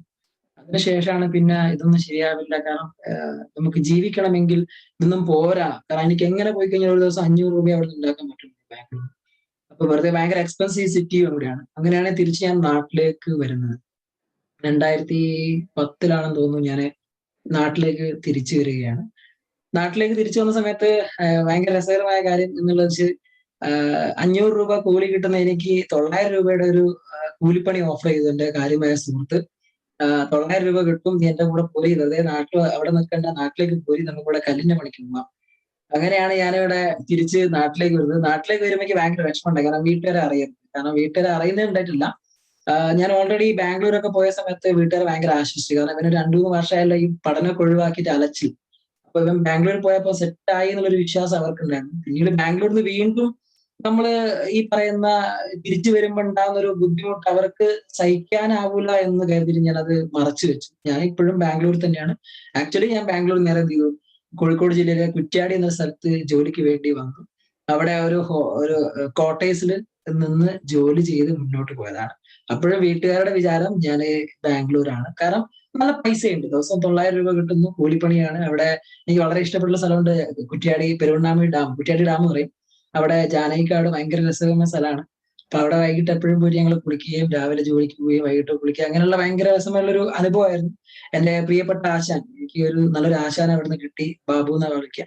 ബാബു ആശാനാണ് എന്റെ ജീവിതത്തിൽ വലിയ രീതിയിൽ എന്നെ ഇൻസ്പയർ ചെയ്തതും എന്റെ ജീവിതത്തിൽ ഇങ്ങനെയൊന്നും പോയാൽ പോരാ, നല്ല മാറ്റങ്ങൾ വരണം എന്നുള്ള ഒരുപാട് ഉപദേശങ്ങൾ തരാൻ വേണ്ടിയിട്ട് എനിക്കൊരു ആശാന അവിടുന്ന് കിട്ടി. അങ്ങനെയാണ് ഞാൻ ആ ഒരു ജോലിയുമായിട്ട് 2013 വരെ 2013 വരെ ഞാൻ സോറി 2012 ലാസ്റ്റ് വരെ ഞാൻ ആ ഒരു ജോലി ചെയ്തിട്ടുണ്ട്. അങ്ങനെയാണ് ഞാൻ പയ്യോളിൽ നിന്ന് എന്റെ വാപ്പയുടെ നാടായിട്ടുള്ള ബാലുശ്ശേരിയിലേക്ക് താമസം മാറുന്നത്. വാപ്പയുടെ നാടായിട്ടുള്ള ബാലുശ്ശേരിക്ക് താമസം മാറുമ്പോൾ സ്വാഭാവികമായിട്ടും ഈ ജോലി എന്നുള്ളത് ഇത്രയും ലോങ് പോയിട്ട്, അതായത് ബാലുശ്ശേരിയിൽ നിന്ന് പയ്യോളിക്ക് ദിവസവും 1.5 മണിക്കൂർ യാത്ര ഉണ്ട്. അപ്പൊ ആ ഒരു 1.5 മണിക്കൂർ യാത്ര എന്നുള്ളത് ബുദ്ധിമുട്ടുള്ള കാര്യമാണ്. അങ്ങനെയാണ് ഞാൻ ബാലുശ്ശേരിയിൽ ഈ പറയുന്ന എന്റെ തറവാട്ടില് എന്തെങ്കിലുമൊക്കെ ചെയ്യാം എന്ന് വിചാരിച്ച് ഞാൻ ജോലി എന്നൊരു കൺസെപ്റ്റിൽ നിന്ന് തികച്ചും ഇപ്പോ ഹെഡ് കൊടുത്തതുപോലെ കോഴി ബിസിനസ്സിലേക്ക് മാറിയത് ഞാൻ ബാലുശ്ശേരിയിലെ 2012 ലാസ്റ്റ് കാലുകുത്തിയ സമയത്താണ്. ഇതിനിടയില് ഒരു കാര്യം, ഇതിനിടയില് ഇപ്പം വീട്ടുകാരുടെ വിചാരം ബാംഗ്ലൂരിൽ നിന്ന് നല്ല രൂപത്തിൽ വർക്ക് ഒക്കെ ചെയ്യുന്നു. അപ്പോ വീട്ടുകാരെ അറിയാതെ കുറ്റ്യാടി അവിടെ എത്ര മാസം ഉണ്ടായിരുന്നു? അപ്പോ അവിടെ ഒരു 6-7 മാസം ഉണ്ടായിരുന്നു. 6 ഒരു 8 മാസം, എന്റെ ഓർമ്മയിൽ 8 മാസം ഉണ്ടാവും. ഓക്കെ, ഈ 8 മാസവും അപ്പൊ വീട്ടിലേക്ക് പൈസ ഒക്കെ അയച്ചു കൊടുക്കുന്നുണ്ടായിരുന്നു? തീർച്ചയായും ഞാൻ അവിടെ അയച്ചു കൊടുക്കുന്നുണ്ടായിരുന്നു. അയച്ചു കൊടുക്കണം. അങ്ങനെ തിരിച്ച് വീട്ടിലെത്തിയപ്പോഴേ എന്തായിരുന്നു ഉപ്പ പ്രതികരണം? ഇല്ല, കുഴപ്പമില്ല, കാരണം അവർക്ക് ആക്ച്വലി തുറന്നു പറയുകയാണെങ്കിൽ അവർക്ക് എന്നോടുള്ള ഒരു പ്രതീക്ഷ അന്ന്. കാരണം ഇതിങ്ങനെയൊക്കെ മുന്നോട്ട് പോയാൽ മതിയല്ല, കാരണം ഞാനിങ്ങനെ ഒരു അലച്ചിലാണല്ലോ, ഇത് പറഞ്ഞാലും കേൾക്കുന്നില്ല. എന്നോട്ട് പറയാൻ അവർക്കൊരു ഇതുമില്ല. കാരണം ഞാൻ നേരത്തെ സ്റ്റാർട്ടിങ് പറഞ്ഞ എന്നെ ബുദ്ധിമുട്ടിച്ചിട്ടില്ല, വാപ്പയാണെങ്കിലും ഉമ്മയാണെങ്കിലും ഒരു ശാഠ്യം പിടിച്ചുകൊണ്ട് ബുദ്ധിമുട്ടിച്ചിട്ടില്ല. പക്ഷെ അവരെ ആഗ്രഹത്തിനനുസരിച്ച് ഒരു വളർച്ച നേടാൻ എനിക്ക് സാധിച്ചിട്ടില്ല. പിന്നെ നമ്മൾ എപ്പോഴും പറയാറില്ലേ, തെളിച്ച വഴി പോയില്ലെങ്കിൽ തൊഴിച്ച വഴി പോകാം എന്നുള്ള രീതിയിൽ ധാരാളം അവരെ മാറ്റി വെച്ചതായിരിക്കാം. പിന്നീട് അവരൊന്നും അങ്ങനത്തൊന്നും സംസാരിച്ചിട്ടില്ല. തിരിച്ച് തിരിച്ചങ്ങനെ കോഴിയുടെ ബിസിനസ്സിലേക്കാണോ പറഞ്ഞത്? അതെ, ഞാൻ ബാലുശ്ശേരി എത്തിയപ്പോഴാണ് എന്റെ ജീവിതത്തിൽ വലിയ മാറ്റങ്ങൾ ഉണ്ടാക്കിയത്. ബാലുശ്ശേരിയില് വന്ന സമയത്ത് പയ്യോളി താമസിച്ച 5 സെന്റ് സ്ഥലത്തായിരുന്നു, ചെറിയൊരു വീടായിരുന്നു. ബാലുശ്ശേരിയും ചെറിയ വീട് തന്നെയാണ്, പക്ഷെ സ്ഥലം കൂടുതലുണ്ടായിരുന്നു. ഒരു 40 സെന്റ് സ്ഥലം ഞങ്ങൾക്ക് സ്വന്തമായി കിട്ടി. അപ്പൊ ഇത്രയും സ്ഥലം കണ്ട സമയത്താണ് ഞാൻ ബിസിനസ്സിലേക്ക് മാറിയത്. ഈ സ്ഥലം കണ്ട സമയത്ത് എനിക്ക് ഭയങ്കര എക്സൈറ്റഡ് ആയി, എന്തെങ്കിലുമൊക്കെ ചെയ്യണം. ക്രിയേറ്റിവിറ്റി, എനിക്ക് വെറുതെ ഇരിക്കുന്ന ഒരു സ്വഭാവം, എന്തെങ്കിലുമൊക്കെ ചെയ്തുകൊണ്ടിരിക്കും. ആ ഒരു പല ജോലി ചെയ്തു. ഞാനിപ്പോ ഈ ഒരു സംസാരത്തിൽ ഒരു 10 മിനിറ്റ് കൊണ്ട് സംസാരിക്കുമ്പോഴും ഒരുപാട് ജോലി ചെയ്തിട്ടുണ്ട്. ഈ പറയുന്ന കാലഘട്ടത്തിനിടയ്ക്ക് ഒരുപാട് ജോലികൾ പാർട്ട് ടൈം ആയിട്ടൊക്കെ ഒരുപാട് ജോലി ചെയ്തിട്ടുണ്ട്. ഇപ്പൊ പെയിന്റിങ്ങിന് പണിയാണെങ്കിലും ഇപ്പൊ കല്ലിന്റെ ഒക്കെ ഏതെങ്കിലും റോഡ് സൈഡിലൊക്കെ പോകുന്ന സമയത്ത് കല്ലൊക്കെ കണ്ടു കഴിഞ്ഞാൽ സൈഡാക്കും, എന്നിട്ട് ആ കല്ലിന്റെ ഓണർ ആരാന്ന് നോക്കും. അത് 2 ലോഡോ 3 ലോഡോ ഒക്കെ ഉണ്ട്. അപ്പൊ ആ ഓണറോട് പോയി കരാറെടുത്ത് സംസാരിച്ച് അത് എത്തിക്കുന്ന സ്ഥലത്ത് ചിലപ്പോൾ ഒരു തട്ട് മുകളിലായിരിക്കാം, ചിലപ്പോൾ 2 തട്ട് മുകളിലായിരിക്കാം, ബിൽഡിംഗ് ആയിരിക്കാം. അത് ഞങ്ങള് ഒരു 4-5 ചെറുപ്പക്കാർ കൂടിയിട്ട് അത് ഒരു കല്ലിന് 5 രൂപയോ 6 രൂപ കരാറെടുത്തിട്ട് ചെയ്തിട്ടുണ്ട്. കാരണം പോക്കറ്റ് മണി അത്യാവശ്യമാണ്. വെറുതെ ഒരിക്കലും ടീച്ചർ എപ്പോഴും 500 രൂപ 600 രൂപ ഒക്കെ ഉണ്ടാവും. രാവിലെ പത്രം വിറ്റിട്ടുണ്ട് ഒരുപാട് ദിവസങ്ങളിൽ, കാലങ്ങളിൽ. 10ാം ക്ലാസ് മുതലേ ഞാൻ പത്രം വിറ്റിട്ടാണ് ഞാൻ എന്റെ വിദ്യാഭ്യാസത്തിനുള്ള പൈസ ഒക്കെ ഉണ്ടാക്കി വെച്ചത് ഞാൻ തന്നെയായിരുന്നു. അങ്ങനെയാണ് ഞാൻ ബാലുശ്ശേരി എത്തുന്നത്. ബാലുശ്ശേരി ഫാം എന്നൊരു മേഖലയിലേക്ക്, കോഴി ബിസിനസ്, സാർ പറഞ്ഞ കോഴി ബിസിനസ്സിലേക്ക് വരുന്നത് ഒരു ചെറിയൊരു ലാഭം കിട്ടിയപ്പോഴാണ് വലിയ ബിസിനസ് ആക്കി മാറ്റാൻ ചിന്തിച്ചത്. ഞാൻ നോർമലി ആ സമയത്ത് ചെറിയ ജോലിക്കൊക്കെ പോകുന്നുണ്ട്. ആ സമയത്ത് ചെറിയൊരു കൂട് ഉണ്ടാക്കിയിട്ട് കുറച്ച് കോഴികളെ വാങ്ങിയിട്ടാണ് ബ്രോയിലർ കോഴി. അതൊരു 40 ദിവസം കഴിഞ്ഞപ്പം അത് കച്ചവടമായപ്പോൾ എനിക്ക് 50 കോഴിയുണ്ട്. 50 കോഴി അത് മക്കളെ വാങ്ങി വലുതാക്കി കൊടുക്കുമ്പോഴേക്ക് തന്നെ ഒരു 40 ദിവസം കൊണ്ട് 5000 രൂപയാണ് എനിക്ക് വരുമാനം കിട്ടിയത്, ലാഭം കിട്ടിയത്. ഈ 50 കോഴി ടോട്ടൽ, ഒരു കോഴിന്റെ മുകളിലല്ല, ടോട്ടൽ 50 കോഴിന്റെ മുകളിൽ 5000 രൂപ. അവിടെയാണ് ശരിക്കും ഞാൻ ചിന്തിച്ച് മാറിയത് ബിസിനസ്സിലേക്ക്. പിന്നെ ഞാൻ ഒരു 500 കോഴിയുടെ, പിന്നീട് അത് 1000 കോഴിയുടെ ഒരു ഫാം ഞാൻ ഒറ്റയ്ക്ക് തന്നെ കഷ്ടപ്പെട്ടുണ്ടാക്കി. കാരണം ഞാൻ എന്റെ ബാലുശ്ശേരി, ഞാൻ താമസിക്കുന്ന വീട് ഒരു ഒരു റൂറൽ ഏരിയ ആണ്. കാരണം വീട്ടിലേക്ക് വാഹനങ്ങൾ വരില്ല. ബൈക്ക് തന്നെ കഷ്ടപ്പെട്ടേ എത്തുള്ളൂ. കാറൊന്നും എത്തില്ല. കാറൊന്നും ഒരിക്കലും എത്തില്ല. അപ്പൊ ഇത്രയും ഉള്ളിലുള്ള ഒരു സ്ഥലത്ത് ഒരു ഫാം തുടങ്ങുക എന്നുള്ളത് പോസിബിൾ ആയ കാര്യമാണ്. പല ആൾക്കാരും, എന്റെ നാട്ടിൽ പല ആൾക്കാരും ചോദിച്ചിട്ടുമുണ്ട്, ചിരിച്ചിട്ടുമുണ്ട്, ഇതെങ്ങനെ പോസിബിൾ ആവുമോ. അപ്പൊ ആ ഒരു പോസിബിൾ ആവുന്ന ചിന്തയൊക്കെ ഭയങ്കര വാശിയായിരുന്നു. അപ്രോക്സിമേറ്റ്ലി ഒരു വലിയൊരു വാഹനം വന്നു കഴിഞ്ഞാൽ ഒരു 300-400 മീറ്റർ ഉള്ളിലേക്ക് നടന്നു പോയാലാണ് എന്റെ വീട്ടിലെത്തുക. അപ്പൊ ഈ കോഴി സംബന്ധമായിട്ടുള്ള ബിസിനസ് ആയതുകൊണ്ട് കോഴിക്ക് വേണ്ടുന്ന തീറ്റയാണെങ്കിലും കോഴി മക്കളാണെങ്കിലും, ഇനിയിപ്പോ കോഴി വലുതായി കഴിഞ്ഞാൽ അത് തിരിച്ച് റിട്ടേൺ റോഡുമിലേക്ക് എത്തിക്കാനാണെങ്കിലും 300-400 മീറ്റർ നടക്കണം. കാരണം ഒരു അർബാന എടുത്ത് നമ്മൾ തള്ളിക്കൊണ്ടുപോവാണെങ്കിൽ പോലും ആ ഒരു അർബാന കൊണ്ടുപോകാനുള്ള ഒരു വഴിയൊന്നും അതിലില്ല. കാരണം അതൊരു ഇങ്ങനെ സ്റ്റെപ്പ്, ഒരു ഇറക്കത്തിൽ ഇങ്ങനെ ഒരു ഉള്ളതാണ്. അതിനേക്കാൾ നല്ല നടന്നു പോകും. അപ്പൊ ആ ഒരു ചലഞ്ച് ഞാൻ ഏറ്റെടുത്ത് മുന്നോട്ട് പോയി. എനിക്ക് വിജയിച്ചേ പറ്റുള്ളൂ. കാരണം 50 കോയിന്റെ മുകളിൽ നിന്ന് 5000 കിട്ടിയിട്ടുണ്ടെങ്കിൽ 1000 കോയിന്റെ മുകളിൽ 5 ലക്ഷം രൂപ ഉണ്ടാക്കാനുള്ള ഉള്ളൊരു ആഗ്രഹം ഉണ്ടായിരുന്നു. കാരണം പണം, അൾട്ടിമേറ്റ് പണം തന്നെയാണ്. അപ്പൊ അങ്ങനെയാണ് ഞാൻ ആ ചലഞ്ച് ഏറ്റെടുത്തത്. കുറെ ആൾക്കാരൊക്കെ എന്നെ നോക്കി നിന്നിട്ടുണ്ട്. ഞാൻ ഈ ലോഡ് ഒരു ബോക്സിൽ, വലിയ ലോഡായിട്ടുള്ള കോഴി ഞാൻ ആ കമ്പി ബോക്സിൽ എടുത്തിട്ട് എന്റെ ഉമ്മ എന്റെ തലയെടുത്ത് വെച്ചിരിക്കുക. അത് എടുത്ത് വെച്ചിട്ട് ഞാൻ നടക്കുക ചെയ്യുക റോഡുമിലേക്ക്. റോഡുമിലുണ്ടാ ലോറിക്കാരെ കാത്തിക്കുന്നു. അവര് വരുന്ന, അവര് പിന്നീട് എന്ത് സംഭവിച്ചാൽ ലോറിക്കാർ വരുന്ന 2 മണിക്കൂർ മുന്നേ വിളിച്ചു പറയും. അപ്പൊ അവര് 2 മണിക്കൂർ മുന്നേ വിളിച്ചു പറയുന്നതുകൊണ്ട് അവർ വരുമ്പോഴേക്ക് ഈ പറഞ്ഞ എല്ലാ കോഴിയിലെയും ഞാൻ ബോക്സിലാക്കിയിട്ട് തലയിൽ വെച്ച് കൊണ്ടുപോയി റോഡുമിൽ എത്തിക്കുകയായിരുന്നു. ഭയങ്കര രസകരമായ ഒരു അനുഭവമാണ്. പിന്നീട് ഫാം പുറത്തൊക്കെ വാടകയ്ക്ക് എടുക്കാൻ തുടങ്ങി. കക്കാടംപൊയിൽ, മുക്കം, അങ്ങനെയുള്ള പല സ്ഥലങ്ങളിലും ഫാമുകൾ, ഓരോരുത്തരുടെയും ഫാമുകൾ ഞാൻ വിലക്കെടുക്കാൻ തുടങ്ങി. ഷെയർ വരെ കൂട്ടി നല്ല ഈ ബിസിനസ് വലുതായി. വീട്ടിലെ ചെറിയ ഫാമില്ല, വീട്ടിലൊരു 1000-2000 കോഴിയുടെ ഫാം ആണെങ്കിലും പുറത്തേക്ക് വലിയൊരു ഇൻഡസ്ട്രി ആക്കി ഞാനത് മാറ്റി. പിന്നീട് മനസ്സിലായി ഈ ഒരു ഫാമിലെ കോഴി പുറത്തേക്ക് കൊടുക്കുന്നതിനേക്കാൾ നല്ലത് സ്വന്തം എടുത്ത് അത് സെയിൽ ചെയ്യാനുള്ള ഓപ്ഷനിലാണ് ആദ്യമായിട്ട് ഞാൻ ചിക്കൻ സ്റ്റാൾ സ്റ്റാർട്ട് ചെയ്തത്. ചിക്കൻ സ്റ്റാൾ സ്റ്റാർട്ട് ചെയ്തു. ഞാൻ അവിടെ ജോലിക്കാരൊക്കെ വെച്ച് മുതലാളിയായി മാറി. 24-ാം വയസ്സിൽ കോഴി മുതലാളിയായി മാറി. ഒരു ഫാം, എനിക്ക് തോന്നുന്നു 5-8 ഫാമിന്റെ കയ്യിലുണ്ട്. 5-8 ഫാമിൽ ഏകദേശം ഒരു 10-12 ബംഗാളികളുണ്ട്. 2 ചിക്കൻ സ്റ്റാളിൽ കൂടിയിട്ട് 3-4 ജോലിക്കാരുണ്ട്. ഹാപ്പി, എല്ലാം കൊണ്ട് ഹാപ്പി ആയിരുന്നു. ആദ്യമായിട്ട് ഞാൻ വാങ്ങിയ ഒരു വാഹനം എന്നുള്ളത് 18 വയസ്സ് കഴിഞ്ഞപ്പോൾ ഒരു ബൈക്ക് വാങ്ങിയിരുന്നെങ്കിലും ഒരു 4 വീലർ ആദ്യമായിട്ട് ഞാൻ വാങ്ങിയത് ഒരു ഒമ്നിയാണ്. എന്റെ 24-ാം വയസ്സിൽ ഒരു ഒമ്നി വാൻ ഞാൻ വാങ്ങിയിരുന്നു, ചിക്കൻ സ്റ്റാൾ സംബന്ധമായിട്ട്. അങ്ങനെ നല്ല രീതിയിൽ മുന്നോട്ട് പോയതാണ്. 2016-ലാണ് ഞാൻ എന്റെ ഒരു വലിയൊരു ഇൻസിഡന്റ് നല്ല രീതിയിൽ, ഞാൻ ഫാമിലിയൊക്കെ ഭയങ്കര പെറ്റായിരുന്നു. കാരണം ചെറുപ്പത്തിലെ ഈ പറഞ്ഞ ബിസിനസ് തുടക്കത്തിൽ പല ആൾക്കാർക്കും ബുദ്ധിമുട്ടുണ്ടായിരുന്നു. കാരണം ഇത്രയും നല്ല വിദ്യാഭ്യാസമുള്ള, അല്ലെങ്കിൽ ഇത്രയും നല്ല കാര്യങ്ങളൊക്കെ ചെയ്തു പോകുന്ന ഒരു ചെറുപ്പക്കാരൻ പെട്ടെന്ന് കോഴി ഫീൽഡിലേക്ക് മാറുമ്പോൾ ഉണ്ടാകുന്ന കുറെ ഫ്രസ്ട്രേഷൻ ഫാമിലി ഉണ്ടായിരുന്നു. കാരണം 2 ഫാമിലിയാണ്, വാപ്പയുടെ ഫാമിലി ആണെങ്കിലും ഉമ്മയുടെ ഫാമിലി ആണെങ്കിലും നല്ല റെസ്പെക്റ്റഡ് ഫാമിലീസ് ആണ്. എല്ലാവരും നല്ല തറവാട്ടുകാരാണ്. അപ്പൊ അവിടെ ഇതുവരെ ആരും ചെയ്യാത്തൊരു ഫീൽഡാണ് കോഴി ബിസിനസ്. അത് വലിയൊരു ചർച്ചാ വിഷയമായിരുന്നു. പക്ഷെ പിന്നീട് എന്റെ വളർച്ച കണ്ടപ്പം അതിൽ കുറെ ആൾക്കാർ അത് നെവർ മൈൻഡ്. കാരണം ഞാനൊരു ഒരു കോഴി കച്ചവടക്കാരൻ കോഴി ബിസിനസ്സിലേക്കാണ് മാറിയത്. എല്ലാവരെയും നിയന്ത്രിക്കുന്ന ഒരു മുതലാളി എന്നൊരു കാറ്റഗറിയിലേക്കാണ് മാറിയതുകൊണ്ട് കുഴപ്പമില്ലാതെ മുന്നോട്ട് പോയി. അങ്ങനെയാണ് 2016 ഭയങ്കരമായിട്ടുള്ള ഒരു ഇൻസിഡന്റ് എനിക്ക് സംഭവിച്ചത്. അത് പക്ഷിപ്പനി മൂലം എനിക്ക് വലിയൊരു വില, കോഴി ഫീൽഡ് അങ്ങനെയാണ്, ഓരോ ദിവസം ഓരോ വില മാറി മാറി വരും. അങ്ങനെയാണ് വലിയൊരു വില താങ്ങാനാവാതെ ഒരു 12,000 കോഴി എന്റെ ലൈവ് സ്റ്റോക്ക് ഉണ്ടായിരുന്നു. ആ ഒരു കോഴി എനിക്ക് ഭയങ്കര നഷ്ടം സംഭവിച്ചു. ഒറ്റ ദിവസം രാവിലെ എഴുന്നേൽക്കുമ്പോഴേക്കും ഏകദേശം ഒരു 14 ലക്ഷം രൂപ കടമായ ഒരു ചെറുപ്പക്കാരനായി ഞാൻ മാറി. അതാണ് എന്റെ ജീവിതത്തിൽ ഇതുവരെ നടന്ന കാര്യങ്ങൾ. ഈ 14 ലക്ഷം കടം വന്നത് ലോണൊക്കെ ബേസ് ചെയ്തിട്ടാണോ ഈ കോഴി ഫാം ഒക്കെ സ്റ്റാർട്ട് ചെയ്തത്? അല്ല സാറേ, ഞാൻ അതിന്റെ കഥയിലേക്ക് വരികയാണെങ്കിൽ ഈ 14 ലക്ഷം എന്നുള്ളത് ഒരുപാട് ഷെയറുകാരുണ്ട് എനിക്ക്.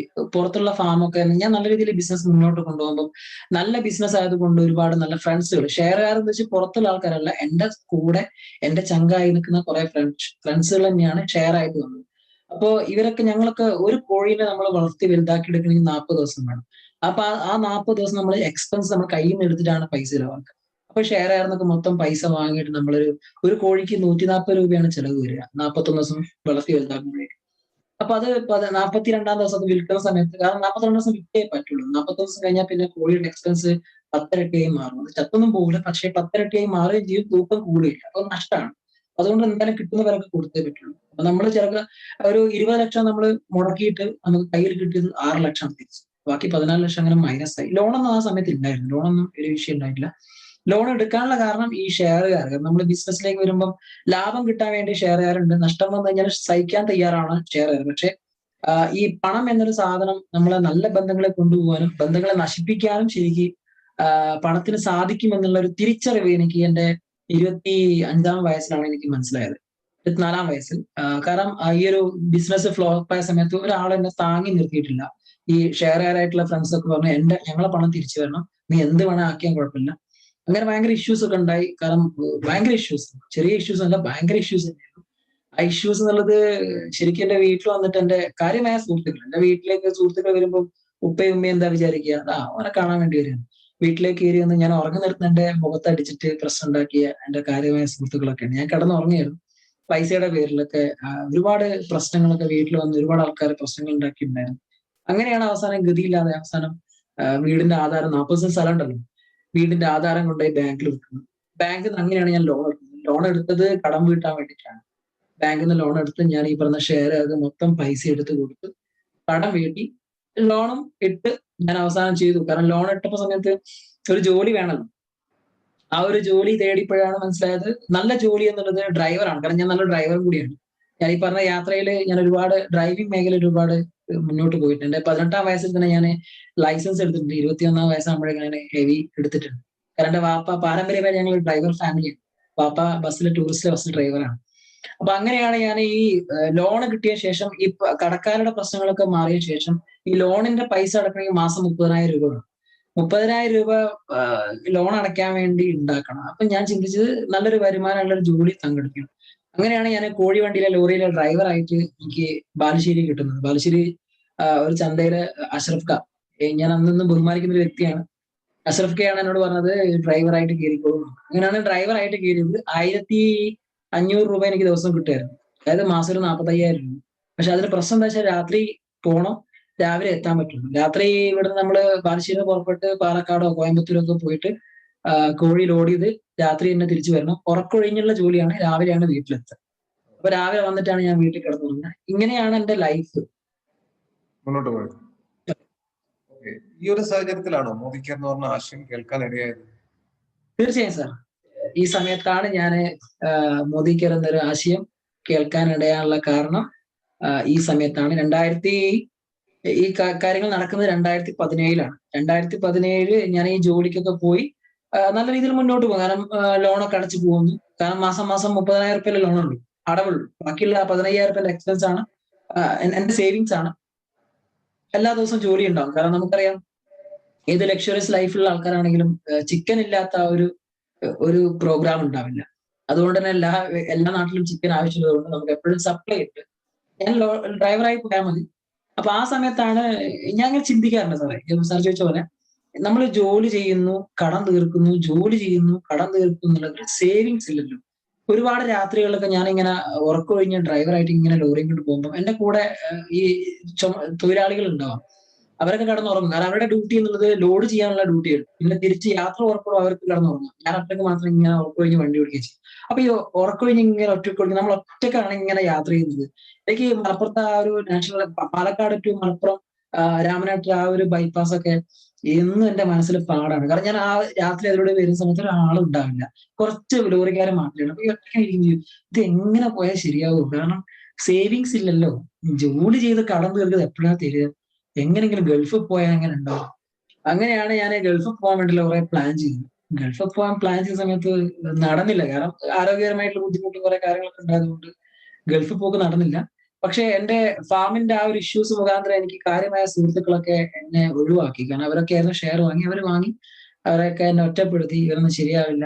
എല്ലാവരുടെ മുമ്പിൽ ഞാനൊരു പരിഹാസ കഥാപാത്രമായി മാറി.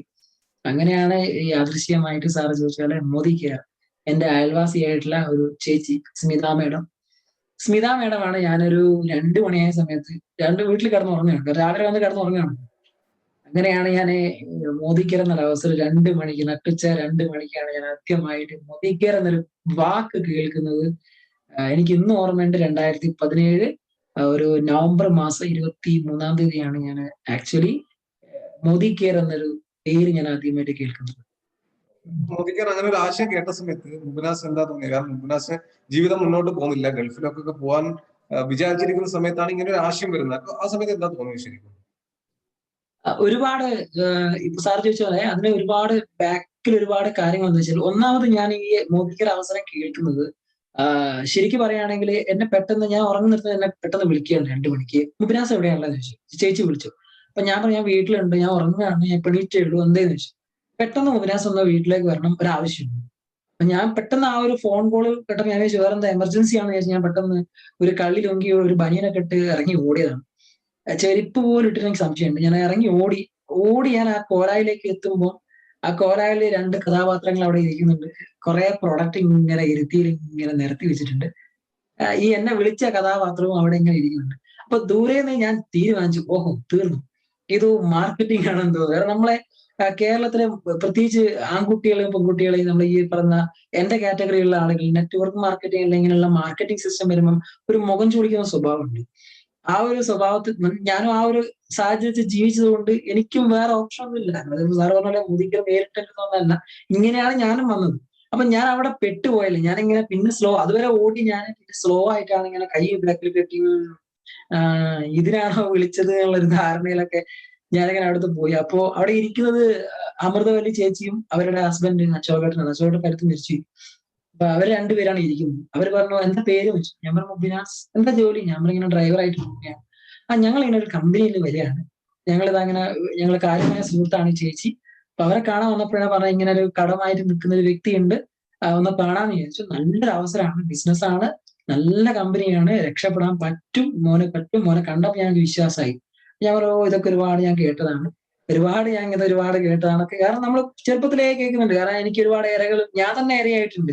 ഒരാളുടെ നിർബന്ധം കൊണ്ട് നെറ്റ്വർക്ക് മാർക്കറ്റിന്റെ ഒരു എല്ലാ ബൈനറി പോലുള്ള കമ്പനികളിൽ നമ്മൾ ജോയിനിങ് പാക്കേജ് ആയിട്ടൊക്കെ ഒരു ഇരയായിട്ടുണ്ട്. വർക്ക് ചെയ്തിട്ടില്ല, പക്ഷെ അവന്റെ നിർബന്ധം കൊണ്ട് ഇപ്പൊ പൈസ കൊടുത്ത് ജോയിൻ ചെയ്തിട്ടുണ്ട്. അപ്പൊ അവര് പറഞ്ഞതിനോട് ഇത് അങ്ങനെ നല്ലത് പാക്കേജിങ് സിസ്റ്റം ഒന്നും ഇല്ല, ഇതങ്ങനെ. അപ്പൊ നമുക്ക് ഒരിക്കലും തലയെ കയറൂല. എന്ത് പറഞ്ഞാൽ ഇത് ആദ്യം ഇതൊക്കെ പറയും, പിന്നീട് വേണം. അവസാനം ഞാൻ ഇങ്ങനെ അവരെ പ്രൊഡക്റ്റ് കുറെ നോക്കി. പ്രൊഡക്റ്റ് ഇങ്ങനെ നോക്കിയ സമയത്ത് ഞാൻ കണ്ടൊരു കാര്യം, കുറെ പ്രൊഡക്റ്റില് ഒരു നീല, അന്ന് ഒരു വെള്ള ബോട്ടിലായിരുന്നു സലോൺ ഷാമ്പു. ഇന്നിപ്പോ നമ്മളെ സലോൺ ഡാൻഡ്രഫ് ഒന്ന് മാറി, നല്ല സ്റ്റൈലായി. ഒരു കറുപ്പ് ബോട്ടില് നീല ടോപ്പായി മാറി ഇപ്പൊ സലോൺ ഡാൻഡ്രഫ് ഷാമ്പു. അന്ന് സലോൺ ഡാൻഡ്രഫ് ഷാമ്പു ഒരു വൈറ്റ് ബോട്ടിലായിരുന്നു, ഒരു നീല ടോപ്പ്. അപ്പൊ ആ ഒരു ബോട്ടിലാണ് ഞാൻ ചോദിച്ചത് എന്താ ഷാമ്പു. കാരണം ഏകദേശം നമ്മളെ മാർക്കറ്റിൽ കിട്ടുന്ന ഒരു പാന്റീൻ ഷാമ്പു, ഏകദേശം ആ ഒരു മോഡലാണ് ഒരു ബോട്ടിൽ. അപ്പൊ ഏകദേശം എനിക്ക് മനസ്സിലായത് ഷാമ്പു ആണ്. അപ്പൊ സ്വാഭാവികമായിട്ട് നമ്മൾ കുറെ നേരം മാർക്കറ്റിംഗിൽ ബുദ്ധിമുട്ടുന്ന ആളുകളെ നമ്മൾ എങ്ങനെയാണ് സ്നേഹപൂർവ്വം ഒഴിവാക്കുക? എന്തെങ്കിലും പ്രൊഡക്റ്റ് വാങ്ങി നമ്മൾ സ്നേഹപൂർവ്വം ഒഴിവാക്കും.